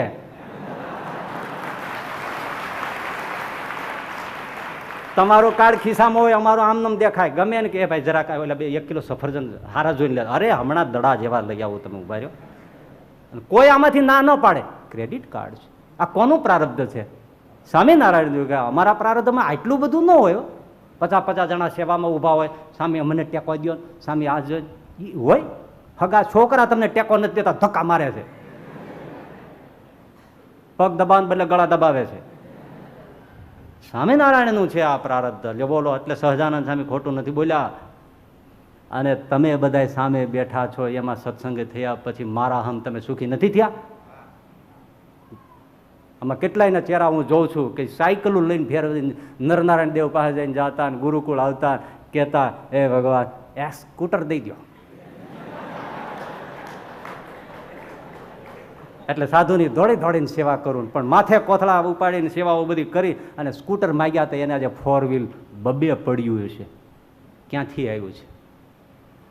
એ વખતમાં અંગ્રેજ શાસનમાં સર વિલિયમ્સે કલેક્ટર હતા, એમણે લખ્યું છે કે જે ગામડાઓ બધા ફર્યો છે એમાં જ્યાં જ્યાં સ્વામિનારાયણના સત્સંગીઓ છે એને ન કલ્પી શકાય એટલા સુખી થયા છે, ને કેવળ સહજાનંદ સ્વામીના આશ્રયનો પ્રતાપ છે. સર વિલિયમ્સે લખ્યું છે ને. આ આપણે ખોટું નથી મારો બાપ બોલ્યો, મારો એટલે તમારો, આપણો બધાનો ખોટો નથી બોલ્યા. આજે આ વાત કરીએ છીએ ત્યાં નહીં સાંભળતા હોય એ કે ઓહો વર્ષો પહેલા બોલી ગયો, એ આજ મારો દીકરો તાજું કરાવે છે. ભૂલી ગયા હોય તો યાદ અપાવે ને પાછું. હવે સમજવાનું છે થોડું. અહીંયા આ વાત ઉપર દંતારીવાલા સ્વામી સચ્ચિદાનંદજી ક્યાંક બોલ્યા છે, મેં સાંભળ્યું છે. કે સ્વામિનારાયણ વાળા એમ કહે છે કે અમારો સ્વામિનારાયણ ભગવાનનો આશ્રય કરે તો એને અન્ન વસ્ત્રની ખોટ ના રહે, એવું અમારા ભગવાને વરદાન માગી લીધું છે. પણ મારા જ અન્નક્ષેત્રમાં ઘણી વાર ચાંદલાવાળા 2-3 જમવા આવે છે, એનું મારે શું સમજવું?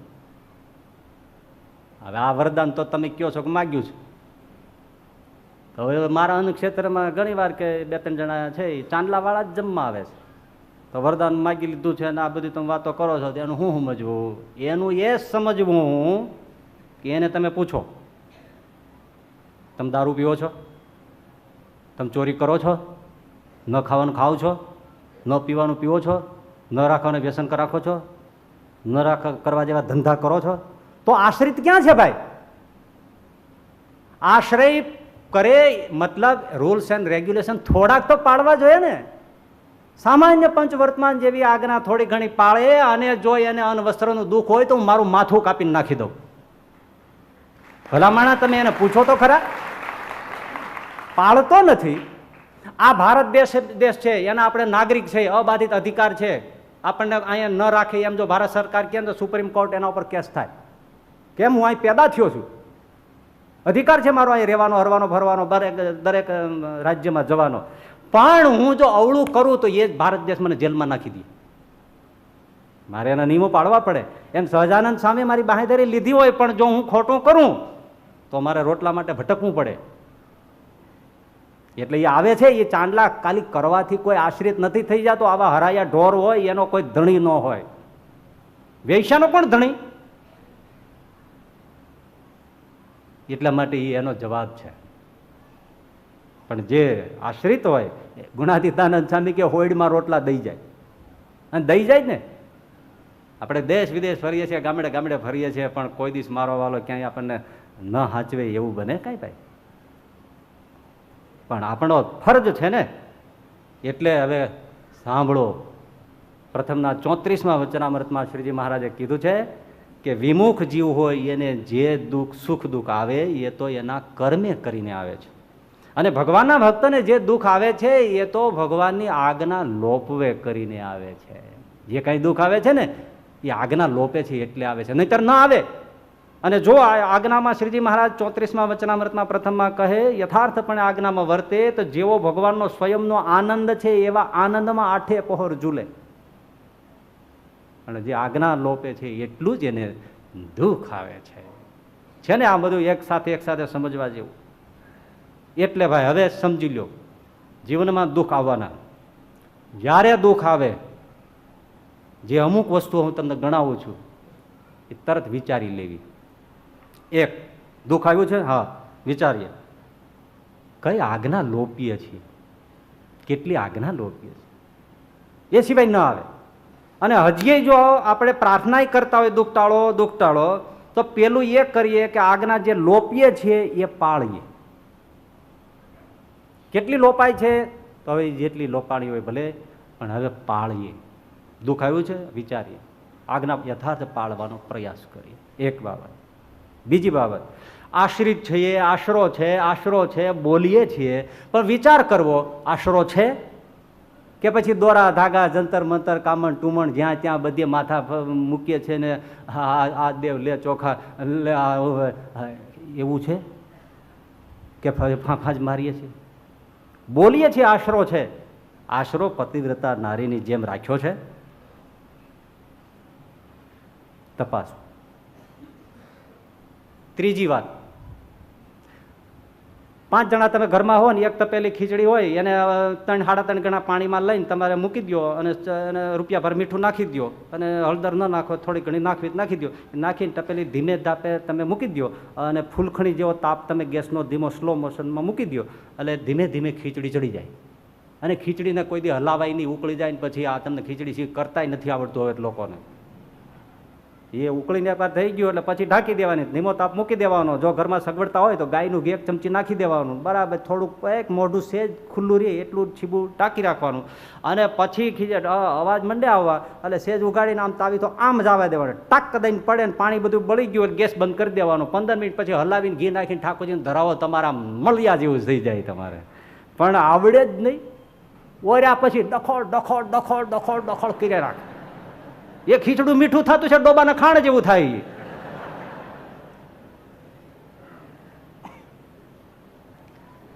એ તમારે વાટકી ખીચડી રાંધવી હોય, ધીમો ફૂલખણી જેવો ગેસ મૂકી દો, પાકી જાય.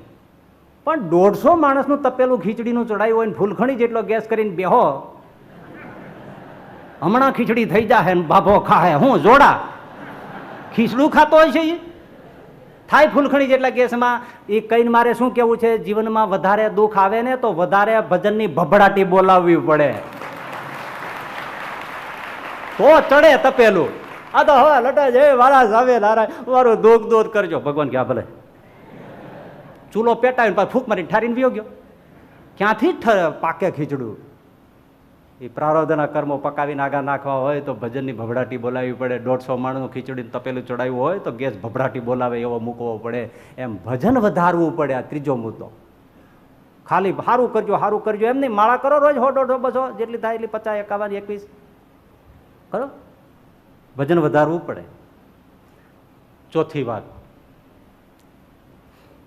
ગ્રહસ્થને શાસ્ત્રમાં રોજ જે 5 યજ્ઞ કરવાનું કહ્યું છે, અને 5 યજ્ઞ કરનારો કોઈ દી જીવનમાં દુઃખી ન થાય, શાસ્ત્ર વચન છે.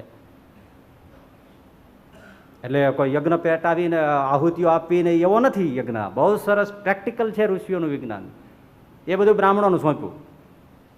ગ્રહસ્થ કરી શકે એવા 5 યજ્ઞો નિત્ય કરવાના કયા છે, સમયે સમયે કરવાના કયા. પેલો યજ્ઞ બ્રહ્મ યજ્ઞ. બ્રહ્મ યજ્ઞ શું છે? વેદાદિક શાસ્ત્ર ધર્માદિક પુરાણો જે બધા છે, ભાગવદાદિક સત્સંગી જીવન, આપણા બધા ગ્રંથો છે, શાસ્ત્રો છે, ઋષિઓએ મહેનત કરી સર્જના કરી છે, એનું અધ્યયન અને અધ્યાપન કરાવવું. રોજ શાસ્ત્રો વાંચવા, કાં એનું શ્રવણ કરવું અને પોતે ભણવું, અથવા ભણતા હોય એને મદદરૂપ થાવ તો ઋષિઓનું ઋણમાંથી છૂટાય ને. આ બધું એમણે સર્જ્યું એ વિલીન થઈ જાય. એટલે જે બ્રાહ્મણો ભણતા હોય કે બીજા ભણતા હોય એને વિદ્યા દાન કરવું, આ બ્રહ્મ યજ્ઞ છે. વિદ્યાદાનનું એટલે પુણ્ય લખ્યું છે. ગ્રહસ્થો આ કરવું, નહીં તારા ઋષિઓ કે આ બધું અમારું કરેલું જશે ક્યાં? એટલે પેલો આ યજ્ઞ કયો છે, વિદ્યાદાન કરો અને શાસ્ત્રની કથા સાંભળો, વાંચો, અને ભણતા હોય, કથા કરતા હોય, ભણનારા હોય એને પણ તમે પ્રોત્સાહન આપો. બધી રીતે અન્ન વસ્ત્રે કરીને એની સેવા કરો. એ યજ્ઞ છે. અને આ યજ્ઞ ગ્રહસ્થએ કરવાનું કીધું છે. એ યજ્ઞનું નામ શું છે? શું નામ છે? બ્રહ્મ યજ્ઞ. બીજો યજ્ઞ દેવ યજ્ઞ. રોજ ભગવાનની દેવતાઓની પૂજા કરવી, પ્રાતઃ સાયમ પૂજા કરવી, ભજન કરવું, જપ કરવો, સ્તુતિ કરવી, પ્રાર્થના કરવી. અને દેવ મંદિરોની જે સેવા પૂજા જે જે જગ્યાએ થતી હોય એના માટે પણ મદદરૂપ થવું. કારણ કે એ દેવ યજ્ઞ છે. દેવને અર્થે એટલે દશાંશ વિશાંશની વાત છે. દેવ યજ્ઞ કરવો, એમાં દ્રવ્યનું દાન કરવું, સેવાઓ આપતો. આ બીજો યજ્ઞ. ત્રીજો ભૂત યજ્ઞ કરવો. ભૂત એટલે ઓલા ભૂત પુરેત પિશાચી નહીં, એનો યજ્ઞ નહીં, પણ ભૂત એટલે પ્રાણીઓ, પશુ પક્ષીઓ, ગાયો, મૂંગા પશુઓ જે છે, પક્ષીઓ છે, પ્રાણીઓ છે, એની સેવા કરવી. માંદા હોય તો એની સેવા કરો, પક્ષીઓને ચણ નાખો, ગાયોને નિરણ નાખો, ગાયો ન મળતી હોય તો ગૌદાન કરો, જ્યાં સેવા થતી હોય ત્યાં આપો. આપણે ત્યાં એટલે જ જો ને રસોડા થતા ત્યારે ગાયની ચાનકી પહેલાં ઉતરતી, છેલ્લી ચાનકી કૂતરાની ઉતરતી જ ને. આપતા રોટલા કૂતરાને નાખતા, ગાયોને નાખતા, ન ખાતી જ ચાનકીઓ પેલી ગાયની જ ઉતરતી. હવે આજે તો તમે જ પેલા ઓફિસે જાવ એટલે પેલા એ જ જમી જાઓ છો ગાયની, એટલે ઘરમાં ગાય જેવા થઈ ગયા છો. વચ્ચે છોકરા હોય, છોકરા એ વચ્ચેનું જમે, પણ છેલ્લી ચાનકી હોય એ તમારા ઘરના જમે, એટલે એ કૂતરાના ભાગનું ખાઈ જાય છે.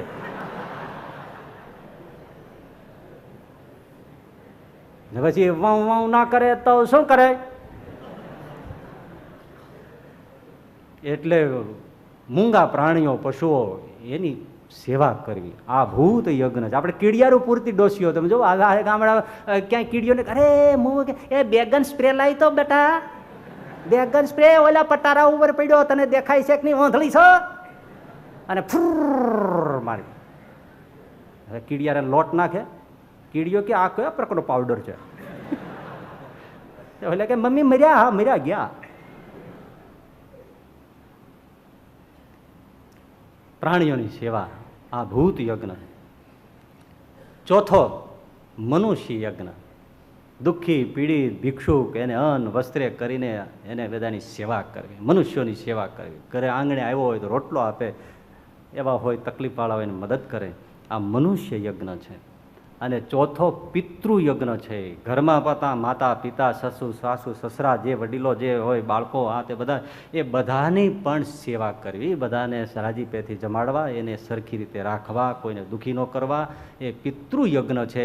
અને બીજું કે એ ગુજરી જાય, મરી જાય, ઓફ થઈ જાય, ગુજરી જાય પરિવારમાંથી કોઈ, સાંભળજો આ બધા બહુ ચૂક કરતા હોય છે, એટલે હું ખાસ કહું છું. મૃત્યુ થાય કોઈનું તો વર્ષ પછી વર્ષીવાળીને એમનો યથાવિધિ શાસ્ત્ર પ્રમાણે દરેકે શાસ્ત્રોમાં સ્પષ્ટ કહ્યું છે, સત્સંગી જીવનમાં સ્પષ્ટ કહ્યું છે, શિક્ષાપત્રીમાં પણ સ્પષ્ટ કહ્યું છે, ગ્રહસ્થોએ પિતૃ શ્રાદ્ધ કરવું લખ્યું છે. એ આ કાગવાશ કરી નાખી દો એટલું નથી. કોઈ પણનું મરણ થાય તો વર્ષ પછી વર્ષીવાળી એના માટે નારાયણ બલિ શ્રાદ્ધ કરાવી લેવું જ જોઈએ.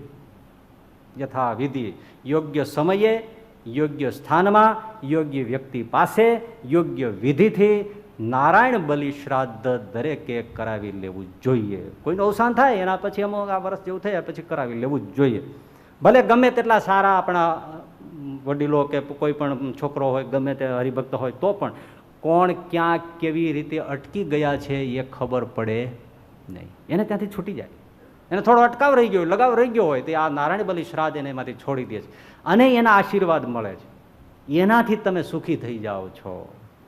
અને જો ન કરે તો પેલા પીડા એના દુઃખના નિશાછા તમને ઘણા બધા દુઃખ આપે. એટલે ઘણા લોકો આજના તો બધા સુધરી ગયા ને, અમે કંઈ કરતા નથી. અરે ભાઈ, એ તૃપ્ત થઈને આશીર્વાદ આપે છે. સહજાનંદ સ્વામી શિક્ષાપત્રીમાં કીધું જ છે. એટલે પિતૃ શ્રાદ્ધ કરવું, વિધિવત થવું છે. તો ઘણા બધા આશીર્વાદ, પિતૃઓના આશીર્વાદથી એના સંતાપ ટળી જાય છે. એનાથી ઘણા બધા આપણા દુઃખ ઓછા થઈ જાય છે. આ પાંચેય વસ્તુઓ આ બધી કરવા છતાંય જો હવે દુઃખ જીવનમાં રે, હવે સાંભળજો, જો આ બધું કરવા છતાં જીવનમાં દુઃખ રે તો હવે સમજી લ્યો કે એ દુઃખ થકી મારા ઠાકોરજી કાંઈક મારું ભલું કરવા ઈચ્છે છે. બસ એની ઈચ્છા છે એટલે હવે જતું નથી. એ ભલું કરવા ઈચ્છે છે, કાંઈક એને ધાર્યું છે. બહુ મજાની એક વાત કહું, સાંભળવી છે. શ્રીજી મહારાજ અને મૂળજી બ્રહ્મચારી ચાલ્યા જતા. મૂળજી બ્રહ્મચારીનો તો ભગવી ચાદર અને એ બધો વેશ, એટલે મહાત્માજી લાગે, બાવાજી લાગે. શ્રીજી મહારાજે પણ ધોળા વસ્ત્રો પહેરેલા, ધોતી પહેરેલી, એક શાલ ઓઢેલી અને બે હાલ્યા જાય પગપાળા. હવે એમાં એક બળદગાડા વાળો નીકળ્યો. એટલે બળદગાડા વાળા એમ જોયું કે મહાત્માજી છે, આ ટાંટિયા તોડે છે, મારું બળદગાડું ખાલી છે, એ બેહાડી દઉં બિચારાને. આમનું કોણ, આનું કોણ મારા સિવાય, એમ આ બન બગડે. એટલે કે મહારાજ, મહાત્માજી, હા ગાડામાં બેસી જાઓ, ગાડામાં બેસી જાઓ. બેસી જાય, બે ચડી બેઠા ગાડામાં, બેસી ગયા. હાવ મૂંગા મંતર બેઠા. ગાડું ધીમે ધીમે રૂમઝૂમ રૂમઝૂમ ઢળક ઢળક રૂમઝૂમ રૂમઝૂમ ઢળક ઢળક રૂમઝૂમ રૂમઝૂમ હાલ્યું જાય. એમાં સામેથી બે લૂંટારાઓ આવ્યા, ઘોડેસવાર, એવો મોટો થોભિયાન, એવી વિકરાળ આંખ્યો, હાથમાં બરછી ભાલાન, બખ્તર બખ્તર બાંધેલા. ખબરદાર ઉભરાક ગાડું. ગાડા ઘેડું હાંખા માખા થઈ ગયો. હા, નિકાલ, તારી પાસે હોય એ બધું, ખેર નથી નીતર તારી. અરે ભાઈ સાહેબ, રાખ છું, મારી પાસે કાંઈ નથી. ગાડોય ખાલી ને હું ખાલી, મારી પાસે કાંઈ નથી. હું તમને શું આપું? કાંઈ નથી. ના, મારી પાસે કાંઈ. ભાઈ સાહેબ તમારી ગાય, મારી પાસે કાંઈ નથી. ત્યાં ગાડામાંથી મહારાજ બોલ્યા, આ ખેડૂ છે ને એની પાસે કાંઈ ન હોય એવું હોય? અટ્ટાણ સુધી મૂંગા મંતર બેઠા હતા. આ ખેડૂ છે અને ખેડૂ પાસે કાંઈ ન હોય એવું ભલા માણસ હોય? ખોટું બોલતો હોય, થોડોક મારો એટલે દઈ દેશે. અને ભાઈ અને મહાત્માના વચન ઉપર તો બધા વચન ઉપર બધાને વિશ્વાસ હોય. પાલો ચાલે, કાઠલો ચાલે, જેઠો નાખીને પાટા મારે, ભાલાના પેલા ઘૂસતા મારે, ઓલો રાયડું નાખે. એ ભાઈ સાહેબ મરી ગયો, એ તમારી ગાય છું, એ મારા વસ્તાર રખડી પડશે માલતા, એ હું ભૂખ્યો તરસ્યો, હજી પાણી પીધું નથી, એ મને શું કરવા મારે, એ મહાત્માજી તમારું ભવે. આ તમે શું કર્યું? એવો માર્યો મોઢામાંથી બિચારાને શબ્દ નીકળી શકે નહીં. એટલો માર્યો ને ત્યાં મહારાજ ગાડામાં બેઠા ગાડામાં જ બેઠે હો પાછા. ગાડામાં બેઠા એ ભાઈ એ રેવા દે હવે, એની પાસે કાંઈ નહીં હોય, આટલો માર્યો છે નહીં તો દઈ ન દે. હવે કાંઈ નહીં હોય, રેવા દે નહીં હોય કાંઈ. હવે નહીં તો આટલો બધો માર્યો તો દઈ ન દે. અરે ઓલા કે આ મહાત્મા એ ફરેલ લાગે છે. અમને એમ કે બોલ્યા છે ગાડામાં છે તેને ખબર હોય કે કાંઈ ખંગર્યું છે. હવે એ કહે છે કાંઈ નહીં મૂકી દે. મહાત્માજી ખરા છે કે હવા બધા ઓલા ઘોડા દોડા નીકળી ગયા. પણ ઓલો માંડ ઊભો થયો, ઢીંડા બેટા ભાંગી નાખેલા. તમે માણસો કોણ છો? ઉતરો હેઠા ગાડામાંથી. તો મારા શું કે ખબર નથી ઉતરવું, બે આવું છે. લે જો સાંભળ, શું અમને તે ગાડામાં બેસાડ્યા ને, હા એ જ મારી ભૂલ. આ તમને બેસાડ્યા ને, આ ઘો ન બેસાડ્યા તો હું ઘરે પોગવા આવ્યો હોત. મહારાજ કે તે મને ગાડામાં બેસાડ્યા ને એટલે અમને એમ થયું કે અમારે તારું કાંઈ સારું કરવું જોઈએ. આ તમે સારું કર્યું મારું? તમે મૂંગા બેઠા હોત ને તોય મારું સારું જ હતું. આ બોલીને જ બગાડ્યું તમે, અને હજી હેઠું ઉતરવું નથી. મહારાજ કે જો તે સ્વામિનારાયણ ભગવાનનું નામ સાંભળ્યું છે? હા સાંભળ્યું છે. તેનું શું છે ટાણે ધૂન કરવું એની? ના ઈ હું પોતે છું. અરા એ આવા દયાળુ થઈને તમે મારી યારી ક્યાં ભવનું વેર વાળ્યું? તમે ઈ છો અને આ ધંધા તમે ઈ છો. પાછા વળી આમાં હરખથી નામ દો છો કે હું ઈ છું. તમે સારું કામ કર્યું છે કે તમે રક્ષા કરો. આડા પડે માણસ મારતો હોય તો ઊભો થાય, અને તમે ભગવાન થા અને પાછા કે હું ઈ છું અને મને કૂટાવી નાખ્યો. મહારાજ કે સાંભળ, ભગવાનથી કાંઈ અજાણ્યું હોય તો કે ના.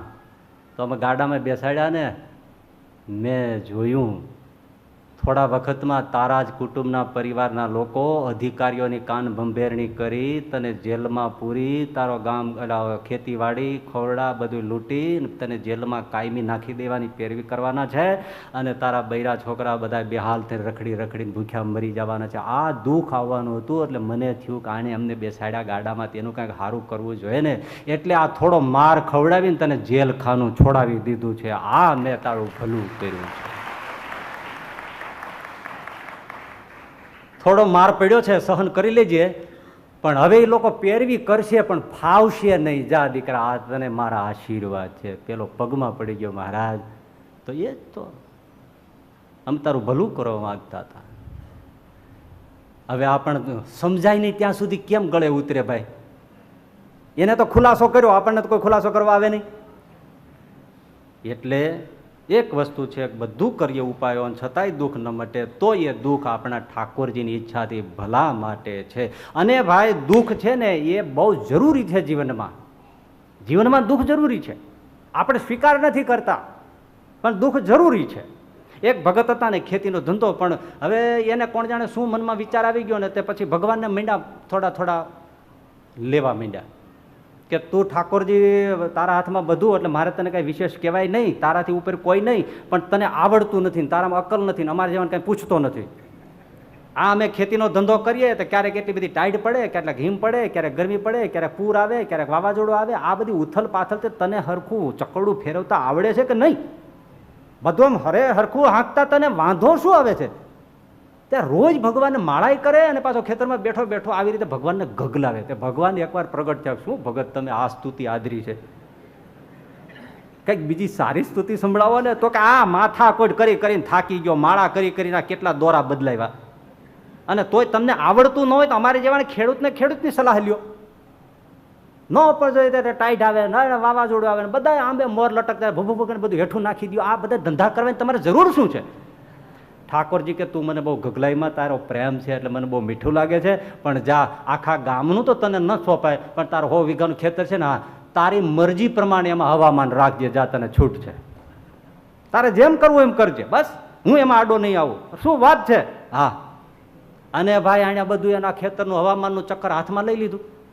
જરાક ટાઈટ વધે ને ફટ દઈને ઓછી કરી નાખે, પવન જરાક વધે ને ફટ દઈને ગીર ખેંચીને ઓછો કરી નાખે, જરાક તાપ નીકળે તો ફટ દઈને આમ કરે, પાછું ગરમી ઓછી થઈ જાય. જરાક ગરમી વધે નહીં, ટાઈટ વધે નહીં, પવન વધે નહીં, જોલું વધે નહીં, કાંઈ વધે નહીં. આ મજાનું આવી રીતે થયું. બાજરાના ડુંડા આવડાવડા, કપાસના ઝીંડવા આવડાવડા, મગફળી દોડવા આવડાવડા, આંબાની કેરી આવડી આવડી. પણ ભાઈ તાપ નહીં, ટાઈટ નહીં, ફળ થયા, ઝાડવા થયા, બધું થયા, પણ કેરી જ્યાં મોઢે અડાડે ને ત્યાં મોળી પોદળા જેવી. ઘઉંનો દાણો અડાવે ને ફટ દઈને ફૂટી જાય. કાંઈ નહીં, અંદર રસ નહીં, કસ નહીં, મીઠાશ નહીં, ઓલો માથું કૂટેક આ બધું નાખવું કે આનો તો કોઈ પૈસો ન આવે, આના કરતાં થોડું પાકતું હતું એ સારું હતું. અને ભગત માથે ઉઠીને રોવા માંડ્યો, હે ભગવાન મારી ભૂલ થઈ ગઈ, આ બધું આમ કેમ થયું ને મેં તમારે માથાકૂટ કરી એટલે તમે જ કાંઈક કર્યું ને આમ થઈ ગયું તેમ કર્યું. ભગવાન પાછા પ્રગટ થયા. ભગવાન કે ભગત અમને ખબર પડે છે આ જેટલો તાપ વધારે પડે ને એટલી જ કેરી મીઠી થાય, જેટલી ઠંડી વધારે પડે ને એટલા જ ઘઉં મીઠા થાય. અમને હરખ નથી ટાઈટને ગરમી નાખવાની, પણ આ એ વગર પાકે નહીં ને મીઠાશ ના આવે ભલા માણસ. એટલે હવે તું તારું સંભાળમાં મન દઈ દે પાછું. આ મારા તમે લઈ જાઓ, તમારી પાસે રાખો, અમને સમજણ જ ન પડે તો સમજણ ન પડતી હોય તો માથા હું કમ મારો છો. એટલે તાપ વગર કેરી મીઠી ન થાય, હથોડા પડ્યા વગર ઘાટ ન ઘડાય, ટાઈટ પડ્યા વગર ઘઉં મીઠા ન થાય, એમ જીવનમાં દુઃખ આવ્યા વગર પણ જીવનમાં મીઠાશ આવે નહીં, જીવન પાકે નહીં.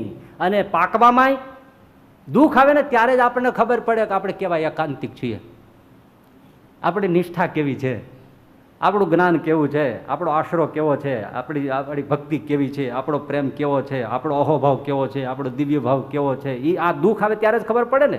એટલે દુઃખ જરૂરી છે, આ કસોટી એક્ઝામ છે. ખબર પડે કે આ ભાઈ તમે બહુ કરો છો, વાતું કરો છો, ભાઈ કયો છો બધું, પણ જો આ ક્યાં છે સમજણે રાખીને બેઠા હોય કે આ બધું ગોખાઈ ગયું છે બરાબર. પણ જ્યાં ઝપટ આવે દુઃખની ત્યારે ખબર પડે. આ કોઈનો દીકરો ગુજરી જાય ને વાત સાંભળી એટલે એમ થાય કે ના બરાબર છે, આવી રીતે સમજણ રાખવી જ પડે. પોતાનો જાય તો એ ત્યારે જ ખબર પડે કે મારું આ ટાણે કરવું એ આકરું છે. નેટ પ્રેક્ટિસ કરે ત્યારે ચક્કાન છોકા ભલે મારી દે, પણ રિયલ જ્યારે રમવાનું થાય ત્યારે ઝીરોમાં ડૂલ થઈ જાય. શું કામનું? એટલે આપણે એના માટે જ આ તૈયારી છે. એટલે દુઃખ છે એ આપણને પાક્કા બનાવે છે.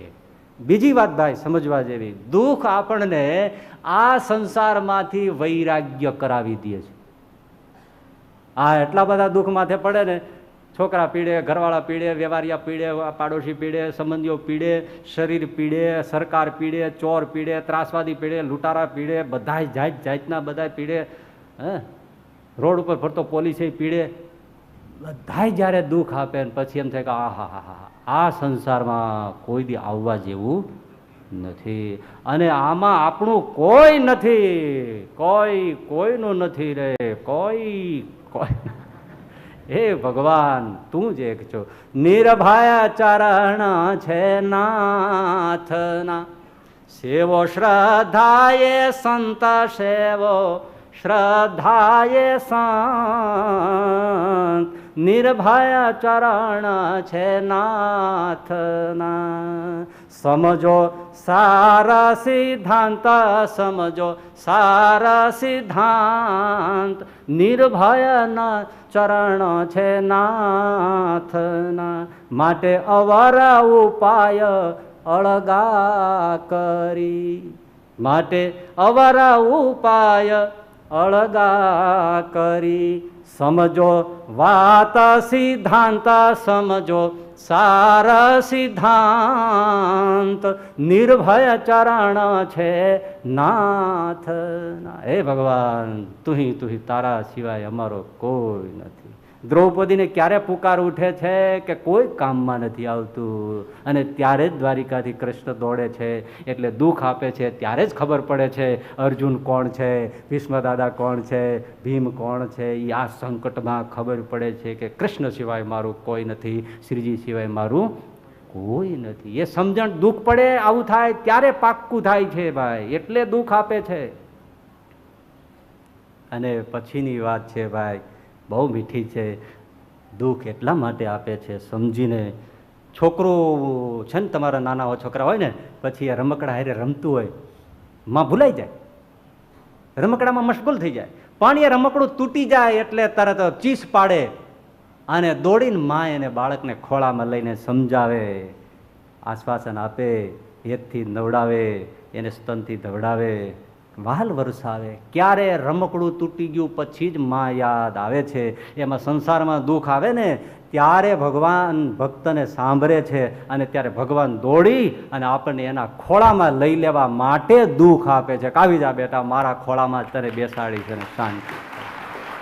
ખોળામાં લેવા માટે આ કરે છે, ખોળામાં લેવા માટે દુઃખ આપે છે. આને એટલે મેં આપણે આગળ વાત જોઈ હતી ને પેલી સૂફીની, કે એક પ્રિય વસ્તુ લઈ લે છે, એને આપણે ગોતે રાખીએ છીએ. એ ભગવાન કે લઈને કાંઈ ગઈ નથી, મારી પાસે છે.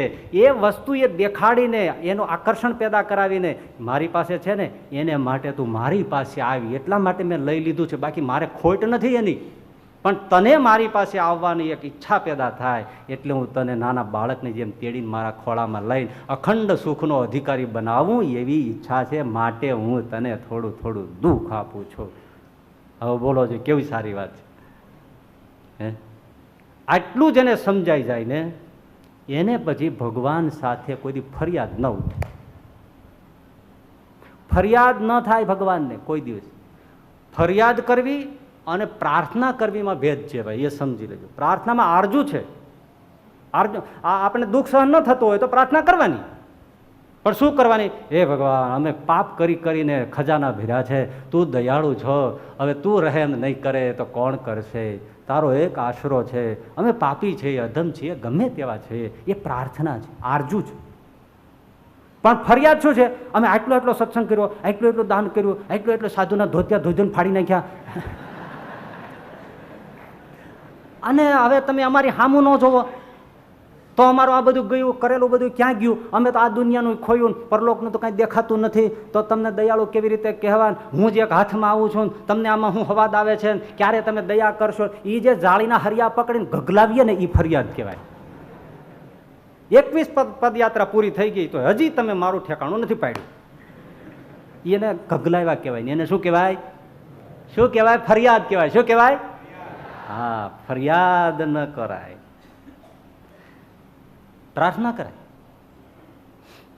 શેખ સાદી, મુસ્લિમ ફકીર, ઉનાળાનો સમય, ચાલ્યા જતા હતા. એવો લૂ લાગે, એવો તાપ પડે, પગમાં જોડા નહીં. ઘણી વાર વિચાર થયો છે કોઈ પગરખા પહેરાવે, પણ કોઈ એવો દાતાર મળ્યો નહીં કે પગમાં જોડા પહેરાવે. તે પછી એને ફરિયાદ થઈ ગઈ ભગવાનને, આ ખુદાની આટલી 5 વાર નમાજ પડું, આખી જિંદગી એને ઓળખાવવા માટે બધાને નેહડે કુબડે ભૂમું, અને બધાએ આરામથી ફરે, અને મને એક જોડી ચંપલ દેતા એને પેટમાં ચૂક શું આવે છે? નમાજ અદા કરવાને ટાઈમે પછી જઈશ, પહેલાં મસ્જિદમાં જવા દે, મારે એને ફરિયાદ કરવી છે કે તું મને એક પગરખાઈ ન આપે. એ ફરિયાદ કરવાના મૂળમાં શેખ સાદી ફકીર ચાલ્યા જતા હતા. એમ જ્યાં મસ્જિદ હજી થોડી નજીક નજીક આવતી જાય છે, ત્યાં એમણે એક દ્રશ્ય જોયું. એક માણસ, એને અહીંથી 2 પગ નહીં, અને આમ આમ ચાલ્યો જાય. શેખ સાદી જોઈ રહ્યા કે ઓહો, આને તો 2 પગ કપાઈ ગયા છે, મારા 2 પગ સલામત ખુદાએ રાખ્યા છે, હું પગરખા માટે ફરિયાદ કરું છું? મારા જેવો મૂર્ખો કોણ છે? મારા પગ કપાઈ ગયા હોય તો ક્યાં ફરિયાદ નોંધાવા જોઈએ? આના માટે કોઈ કોર્ટ છે? શું કરું? અને હું પગરખા માટે? આના છતાંય આ આનંદથી ચાલ્યો જાય છે, અને એ મસ્જિદ તરફ જ જાય છે, તો એને કોઈ ફરિયાદ નથી. ને મને એક જોડા માટે હું આટલો બધો માલિકને ગગલાવું? જિંદગીમાં ફરિયાદ કરવાનું બંધ કરી દીધું. સૂફી મહિલા રાબિયા થયા, અરબસ્તાનમાં મુસ્લિમ સંત મહિલા, મીરાબાઈનો અવતાર જોઈ લો, એવી બંદગી કરે. પણ એણે જે મીઠી મીઠી કંઈ વાત હોય તો અનુભવમાંથી આવે ને, આપણે તો ઉગે નહીં હોય એવી રાબિયા. એ વાત જે તમને એક કહું છું કે એ બેઠા હતા એના ઝૂંપડીની બહાર, ત્યાં એક મુસ્લિમ યુવાન નીકળ્યો, માથે પટકો આમ કસકસાઈને બાંધેલો. એટલે રાબિયાએ પૂછ્યું, જુવાન, માથે શું બાંધ્યું? અરે માથું ખુદાએ શું એવી કાંઈ કોપ નજર કરી, ખુદાની શું ખફા નજર થઈ, ખુદાએ એવી શું કોપ નજર કરી કે આ માથું દુખે છે, આજે સવારથી ત્યાં પાટો બાંધ્યો છે કસકસાવીને, અરે જરા નમાઝ કરીને એને કહું કે ભાઈ મટાડીને. રાબીએ કીધું, બેટા તારી ઉંમર કેટલી થઈ? તો કે 25 વર્ષ થયા. 25 વર્ષમાં ક્યારે માથું દુખ્યું? તો કે ના, 25 વર્ષમાં ક્યારેય નથી દુખ્યું. ભલા માણસ, 25 વર્ષમાં ક્યારે માથું નથી દુખ્યું, એની તે ક્યારે ખુદાનો આભાર માન્યો? એ તને ઉઠ્યું મનમાં? 25 વર્ષથી ખુદાએ ક્યારે તને માથું દુખવા ન દીધું, એનો તે ક્યારે આભાર નથી માન્યો. અને એક વાર આજ તને માથું કદાચ ખુદાની નજરથી તું માને છે, હું તો નથી માનતી, અને દુખ્યું હોય તો એવું માન. હવે સાંભળજો, આ માથે પાટો બાંધી આ ખુદાએ મને માથું દુખાડ્યું, એવી રીતે પાટો બાંધીને તું આખા ગામમાં ખુદાનો ફજેતો શું કામ કરે છે? મને ખુદાએ માથું દુખાડ્યું, જો આ પાટો બાંધીને ધજાગરો શું કામ ખુદાની આબરૂની કરે છે? તું એનો ફજેતો શું કામ કરે છે? પાટો છોડી નાખ. શરમ નથી આવતી ખુદાની ફજેતી કરતા? આ અનુભવી સંતને જ ફજેતો કરવાનું તને મન થાય છે, માથે પાટો બાંધીને ફરે, છોડી નાખ. પેલો પગમાં પડી ગયો. સાચી વાત છે. અને જુઓ ભાઈ, આપણને ભગવાને કેટલું આપ્યું છે એનું આપણે ક્યારેય સ્મરણ નથી કરતા. નથી આપ્યું ને એનું જ લિસ્ટ ઠાકોરજી પાસે મૂકીએ છીએ. સાચી વાત છે ને? કોઈ દિવસ આપ્યું છે એનું, અને હકીકતમાં જો જોઈએ ને તો 10% આપણે 10%ની 5% જ આપણને કાંઈ ખોટ હશે, બાકી 95% આપ્યું છે એનું લિસ્ટ થાય. અત્યારે હાજા નરવા આમ તમે 2-2, 5-5, 15-15 ચૂરમાન લાડવા ખાઈ જાય એવા તંદુરસ્ત થઈને બેઠા છો, એ ખુદાની રહેમ નથી? અત્યારે આઈસ્ક્રીમમાં પડ્યા આવે તો જબરજસ્ત કથા મારી ક્યાંય પડી રહે ને તમે જુઓ, હા, મોઢામાં પાણી આવી જાય આઈસ્ક્રીમ નામ બોલી છે. એ આ ભગવાનની મહેરબાની નથી? કેટલું આપ્યું છે, કેટલું આપ્યું છે. આ બોલીએ છે ને તમે સાંભળો, કાનના બધા ધજાગરા બંધ થઈ ગયા, શું સાંભળો?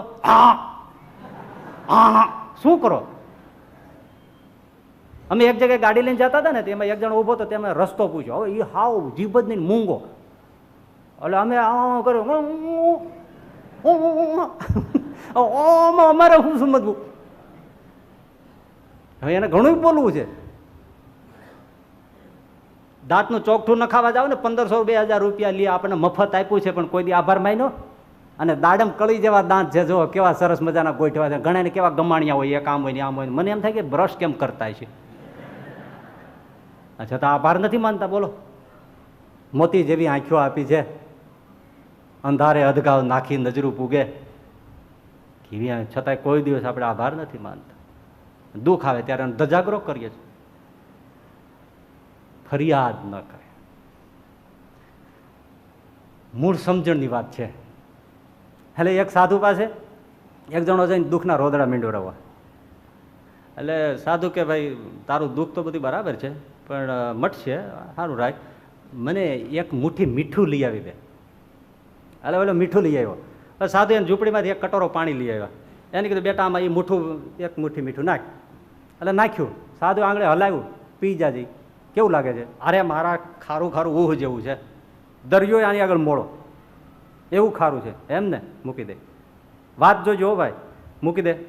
બીજું મુઠ્ઠી એક મીઠું લેતા લઈ આવ્યો, હાલ મારી ભેળો.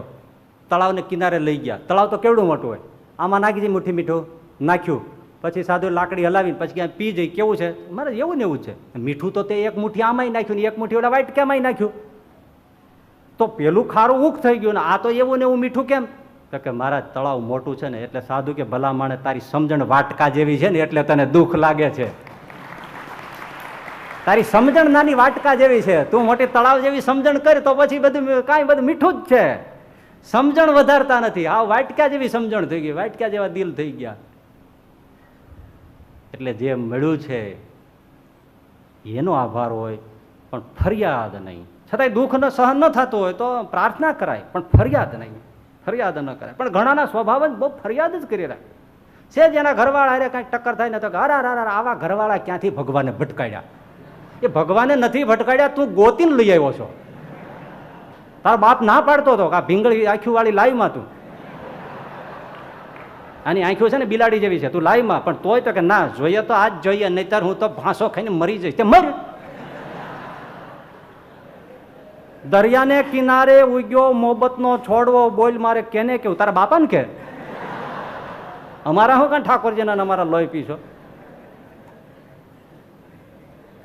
સેજ ટક્કર થાય તો કે ભગવાન આવા બૈરા ક્યાં ભટકાડ્યા. બૈરા એમ કે છે તકલીફ થાય ને ઘરવાળા થોડા ગગડાવે પતિદેવ તો આવા ક્યાંથી ભટકાણા તરબૂચ જેવા.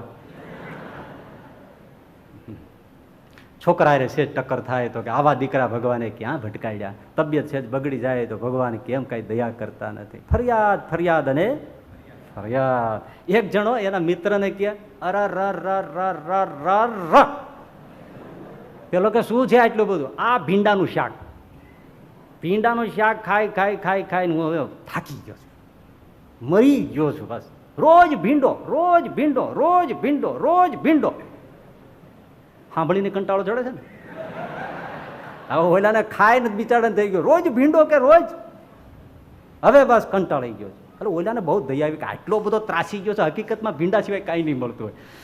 એટલે એણે કીધું ભલા માણસ તો તારી પત્નીને ના પાડી દે ને ભીંડાનું શાક ન કરે તો મારા લગ્ન જ ક્યાં થયા છે, મારે ક્યાં ઘરવાળા છે ના પાડી દેવાની. તો ભલા માણસ ઘરમાં જે રસોડું બનાવતા હોય, જે બનાવતા હોય, બા હોય રસોઈયા હોય, જેવો બનાવતા એને કહી દે ભાઈ ભીંડાનું શાક નહીં કરવાનું. તો કે કોઈ બનાવતું જ નથી, હું પોતે જ બનાવું છું, હું જાતે જ બનાવું છું. તો કે ભલા માણસ જે શાકભાજી ખરીદવા જતા હોય એને કહી દે તારે ભીંડા સિવાય બીજું લાવવાનું. તો કે ખરીદવા હું જ જાઉં છું. તો પછી તું ફરિયાદ શું કામ કરે છે? પેલો કે મારો સ્વભાવ જ એવો છે. હવે આવા સ્વભાવ હોય ભાઈ, વાતે વાતે આપણે જો ફરિયાદ જ કરી રાખીએ ઠાકોરજી આગળ તો પછી હા આપણી ભૂલ છે. સાંભળો, ફરિયાદ ઠાકોરજી આગળ કરવી એ નાસ્તિકતા છે. પ્રાર્થના કરવા એ ભક્તપણું છે, ફરિયાદ કરવી નાસ્તિકતા. આપણે ફરિયાદ ક્યારે કોઈના માટે કરીએ? જ્યારે એ કરે છે ઠીક નથી કરતો, એ કરે છે આપણને ગમતું નથી, એ કરે છે એને આવડતું નથી, ત્યારે આપણે કોઈ વ્યક્તિ સામે ફરિયાદ કરીએ છીએ ને ખોટું કરે છે ત્યારે ફરિયાદ કરીએ છીએ. એમ ઠાકોરજીને અક્કલ નથી, એને આવડતું નથી, એ જે કરે છે ઠીક નથી કરતા, એ જે આપણે ભાવ ફરિયાદમાં છે એનો અર્થ છે કે આપણે નાસ્તિક છે. જેને અહીંયા એ શબ્દ વાપર્યો કે એને ભગવાનનો યથાર્થ નિશ્ચય નથી. ફરિયાદ નહીં, પ્રાર્થના. આ નરસિંહ મહેતા, તુકારામ, નામદેવ ત્રણેય ભક્તો જુઓ, જીવનમાં ફરિયાદ નહીં. નરસિંહ મહેતાના ઘરવાળા મૃત્યુ પામ્યા, માણેક મહેતી. નરસિંહ મહેતા કડતાલ લઈને ગાયું ભલું થયું ભાંગી જંજાળ સુખે ભજશો શ્રી ગોપાલ. ફરિયાદ નથી, ગુજરી ગયા. નામદેવના પત્ની હયાત છે તો એ ઠાકોરજી પંઢરનાથને એમ પ્રાર્થના કરે છે કે ભગવાન એને પત્ની બહુ સારા મળેલા, કયાગ્રા મળેલા. એટલે નામદેવ એવું પ્રાર્થના કરે, હે ભગવાન તમે કેવા પત્ની આપ્યા છે જેથી કરીને મને તારી સેવામાં કોઈ અવરોધ પડતો નથી, સત્સંગમાં અવરોધ પડતો નથી અને બહુ સુખે હું ભજન અને સત્સંગ કરી શકું છું. તારી મહેરબાની છે, કોઈ ફરિયાદ નહીં. તુકારામના પત્ની ઝઘડાખોર, શેરડી લઈ આવ્યા તો તે શેરડીનો સાઠો તુકારામને મારીને 2 ટુકડા કર્યા. આવા મારે કેવા ભગત કે જેનું નામ લઈને આપણે પવિત્ર થઈ જાય, એને એના તુકારામના ઘરવાળા એને શેરડીને સાઠે સાઠે રોજ મારતા.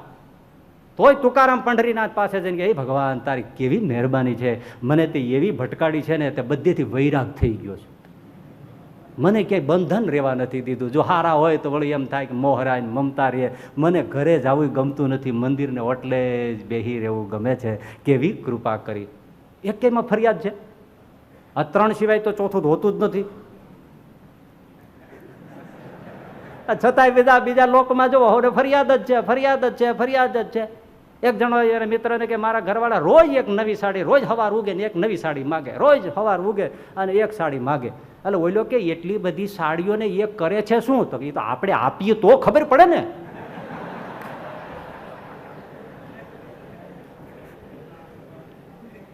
બરાબર, ફરિયાદ કરે નહીં. ફરિયાદ રહિત દશા એ ભક્તનું લક્ષણ છે. અને આ ભક્તોને ફરિયાદ ઉઠતી જ નથી. કેમ? મારો ઠાકોર જે કરે તે મારા હિતનું જ છે, એમાં જરાય પેલું થાય જ નહીં. એવી અચળ નિષ્ઠા એટલા માટે થઈ છે કે એને આ સંસારમાં કાંઈ જોઈતું નથી. એક ભગવાનને રાજી રાખવા અને આત્મકલ્યાણ અર્થે સત્સંગ કરે છે એટલે એને કોઈ ડગમગાટ થતો નથી. હવે ઓલા પ્રભુદાસની વાત સાંભળો. પ્રભુદાસભાઈ ચિતામાં કંઠી નાખી દીધી, વાત પૂરી થઈ ગઈ, સત્સંગ છોડી દીધો, પૂજાપાઠ છોડી દીધા. આ નાથ ભક્તને ખબર પડી આ લાલો ખોટું થયું, એના કુટુંબીઓ આવી રીતે ભટકાડી દીધો, આવો મોંઘો મોલો સત્સંગ મૂકી દીધો. ધીમે ધીમે 100 ઓછા દિવસો પૂરા થાય પછી ભગત જાય, સમજાવ્યું કે ભાઈ આ ન હોય, આ સહજાનંદ સામે દયા રહેવા દેજો. એ તમે આરતી હું હવે નથી ગાઈ શકતો. સહજાનંદ દયાળુ આવે છે ને મને કાંઈક થાય છે, એ હવે તમે વાત જ નહીં કરતા સત્સંગની. નહીં નહીં બાપા, આ સંસાર છે, એમાં તો બધું આવું થાય રાખે, આવી જાય દુઃખ, આવી જાય તે આવી જાય. આપણે તો આખરે તો આ સંસારમાંથી એ પ્રભુના ધામમાં જવાનું છે, એ જ મોટી મૂડી છે, એ મનુષ્ય દેહનો ફાયદો છે. તમારો દીકરો ત્યાં જ ગયો છે. ભગત, હવે હું તમારી વાતમાં નહીં આવું. આ બધી છે ને ઉદ્ધાર વાતો છે. એ ભગવાન એના ધામમાં લઈ જાય, એના રાખે, અચળ સુખ, અખંડ સુખ. બહુ તમે કોણીએ ગોળ વળગાડ્યા ભગત. કોણ ગયો એ કઈ ગયો કે અમે ત્યાં બેઠા છીએ અને લેરા કરીએ છીએ. કોઈ કઈ ગયો છે? હવે મારે એ ઉદ્ધાર ધંધામાં નથી પડવું, તમે તમારા રસ્તે પડો. પ્રભુદાસ એવું ન હોય. આ તો રોકડો સહજાનંદ છે, સામે બેઠા છે, આપણે એને પૂછી લઈએ ક્યાં ગયો છે. શું તમે કયો છો શંકા છે? હાલો ગઢેડા મારી ભેળા, એને પૂછો કે આ ઉદ્ધારવાદ છે. તો શું મને મારો છોકરો દેખાડશે? દેખાડે ને. શું વાત કરો છો? દેખાડે. હાલો. અને પાછા પ્રભુદાસભાઈ ખડીઓ લઈ અને નાથ ભક્તની સાથે આવ્યા ગરડા.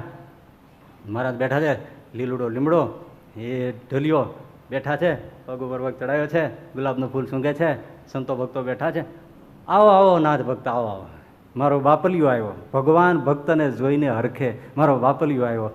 આપણે ચડીએ એટલે કે હા, માથાનો દુખાવો આવ્યો. ના ના ના ના, જેવા છીએ તોય એના છીએ. આપણે એનું ઘર મૂકીને ક્યાં જાય ભાઈ? એ ધક્કા મારે તોય જાવું, એ નિષ્ઠા. એટલે આવો પ્રભુદાસ, તમે આવ્યા? આવો આવો. ઓહો, અમે સાંભળ્યું છે કે તમારો એકનો એક જુવાન જો દીકરો ગુજરી ગયો. તે દુઃખ તો થાય, સ્વાભાવિક છે.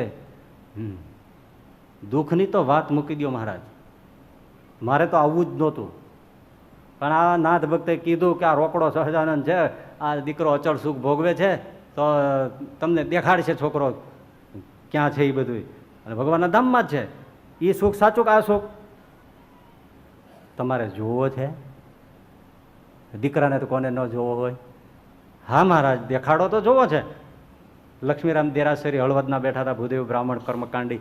મહારાજ કે લક્ષ્મીરામ, હા આ પ્રભુદાસભાઈને ઘેલાને કાંઠે લઈ જાઓ, શ્રાદ્ધ તર્પણ કરાવો, નારાયણવેલી યજ્ઞ કરાવો, જે કરાવો કરાવો, વિધિ કરાવો, પિંડદાન આપો. જાઓ પ્રભુદાસભાઈ, એમની સાથે વિધિ કરજો, છોકરો આવશે. બસ. વાહ, આવું તો ક્યાંથી ભાઈ. ગયા, વિધિ કરાવ્યો, બધી થતા થતા પિંડદાન આપવાનો વાત, હાથમાં પિંડદાન લીધા, મંત્રો બોલ્યા. જોજો, આ આપણને દેખાતું નથી એટલું, બાકી આજ વેદ મંત્રોની તાકાત છે. એ જેવું પિંડદાન અર્પણ કરવાનો જે મંત્રો બોલાયા, અને છોકરો ઘેલા નદીના પાણીમાં આમ સામે બે મા ઉપર દોડ્યા. છોકરાને બથમાં ઘાવીને ભેટી પીડ્યા, માથે ખભા ઉપર માથા મૂકીને રડવા મળ્યા, વહાલ કરવા. ક્યાં વયો ગયો? અમને મૂકીને વયો ગયો. તારા વગર અમે દુખિયા ડોહલો ડોહલી આટા મારીએ. આ તને શું થયું? અરે રે દીકરા, એ મારા દીકરા કાંઈક તો બોલ. કાંઈ બોલે નહીં. આ લક્ષ્મીરામ કે પણ હવે મૂકી દો, પિંડદાન આપી દેવા દો. પણ ઓલા છોકરાને મૂકે નહીં. હાથમાં આવ્યો થોડા છોડે, જેવો ઘરમાં રમતો તો એવો જ. પણ જેમ કસકસ આવીને વહાલ મંડ્યા કરવાના, અચાનક છોકરો સરકીને વ્યો ગયો. આ બે જોઈ રહ્યા, ક્યાં ગયો? ક્યાં ગયો? લક્ષ્મીરામ કે ભાઈ એ પ્રભુના ધામમાં ગયો છે. ભાઈ આવો પાછો. હરખે થયો અને શોકે થયો. આવીને મહારાજના પગમાં પડીને પ્રભુદાસભાઈ કે મહારાજ, છોકરાને જોયો તો ખરો, પણ અફસોસ રહી ગયો. શું રહી ગયો? અમારે હારે કંઈ બોલ્યો નહીં. અમારા માવતરનો જીવ છે, અમારે હારે બે વાત કરે તો અમને એમ થાય ને સારું બોલશે.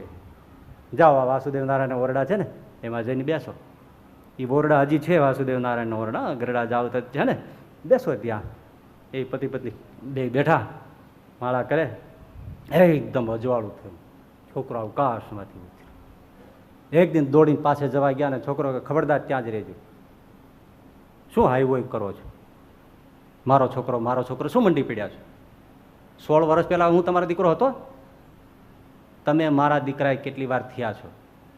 શરમ નથી આવતી દીકરો કયા કરતા? આ તો સંસાર છે, આમાં મોત સિવાય બીજું છે શું?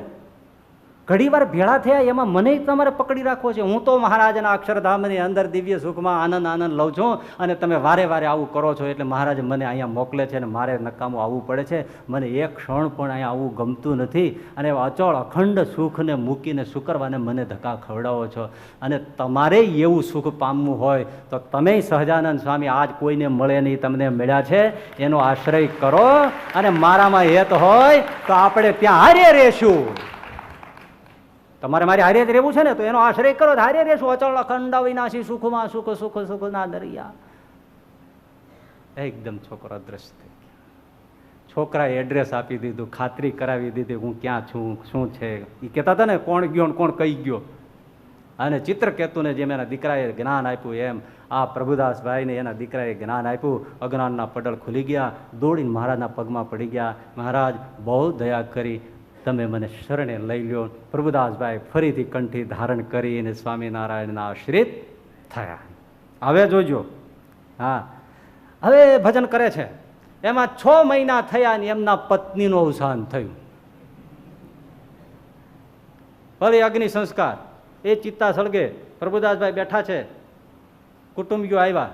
પ્રભુદાસભાઈ અમને નાના માણસ અમારું મનાય નહીં પણ તમને સત્સંગ હદતો નથી. અને પ્રભુદાસભાઈ કે ખબરદાર તમારી જાતના છટાર્યો, તમે મારા હિત ચિંતક છો કે રાક્ષસ છો? આ વડોદરામાં કોઈના ઘરવાળા મરતા જ નથી. એલા તારી બૈરી મરી ગઈ તો તું સત્સંગી છો? તારો છોકરો મરી ગયો, તારો બાપ મરી ગયો, એ બધા તમે સત્સંગી તો નથી, તોય કેમ મરી ગયા? સત્સંગી નથી લાખો કરોડો લોકો એના મરી જાય છે, તો મારા ઘરવાળા મરી જાય. અને તારા અત્યારે બે એક જણાને સામું જોઈને કે તું 2 જણા બેઠા છો તો 2 જણા એક હારે જ જશો, આગળ પાછળ જ મરવાના છે. તો મારા ઘરવાળા પેલા વયા ગયા, હું પછી જઈશ. મરવું એ તો મર્ત્ય લોકનો સ્વભાવ છે. અને મને કરોડો કરોડો રૂપિયા દેતા ન મળે એવો સહજાનંદ પુરુષોત્તમ મળ્યા છે, એનો હવે હું આશરો છોડવાનો નથી. તમને જો સત્સંગ અરે દ્વેષ હોય ને તો મારા ઘરનો ઉમળો છોડતા નહીં, બાકી માથા હાટે હવે સત્સંગ છે એ નહીં જાય. પ્રભુદાસભાઈ પાક્કા સત્સંગી થઈ ગયા. ક્યારે કે આ દુનિયાની હવે એને કોઈ લાલચ ન રહી ત્યારે. એટલે કોઈ લાલસા પકડી રાખે તો એને જરૂર ભગવાનના નિશ્ચયમાં સંશય થાય ને થાય. પણ લાલસા મટી જાય તો પછી કોઈ ડગાવાને સમર્થ થતા નથી ને એનો અડગ નિશ્ચય થાય છે. છતાંય સંસાર છે શ્રીજી મહારાજ કે પદાર્થ નાશવંત છે ભાઈ.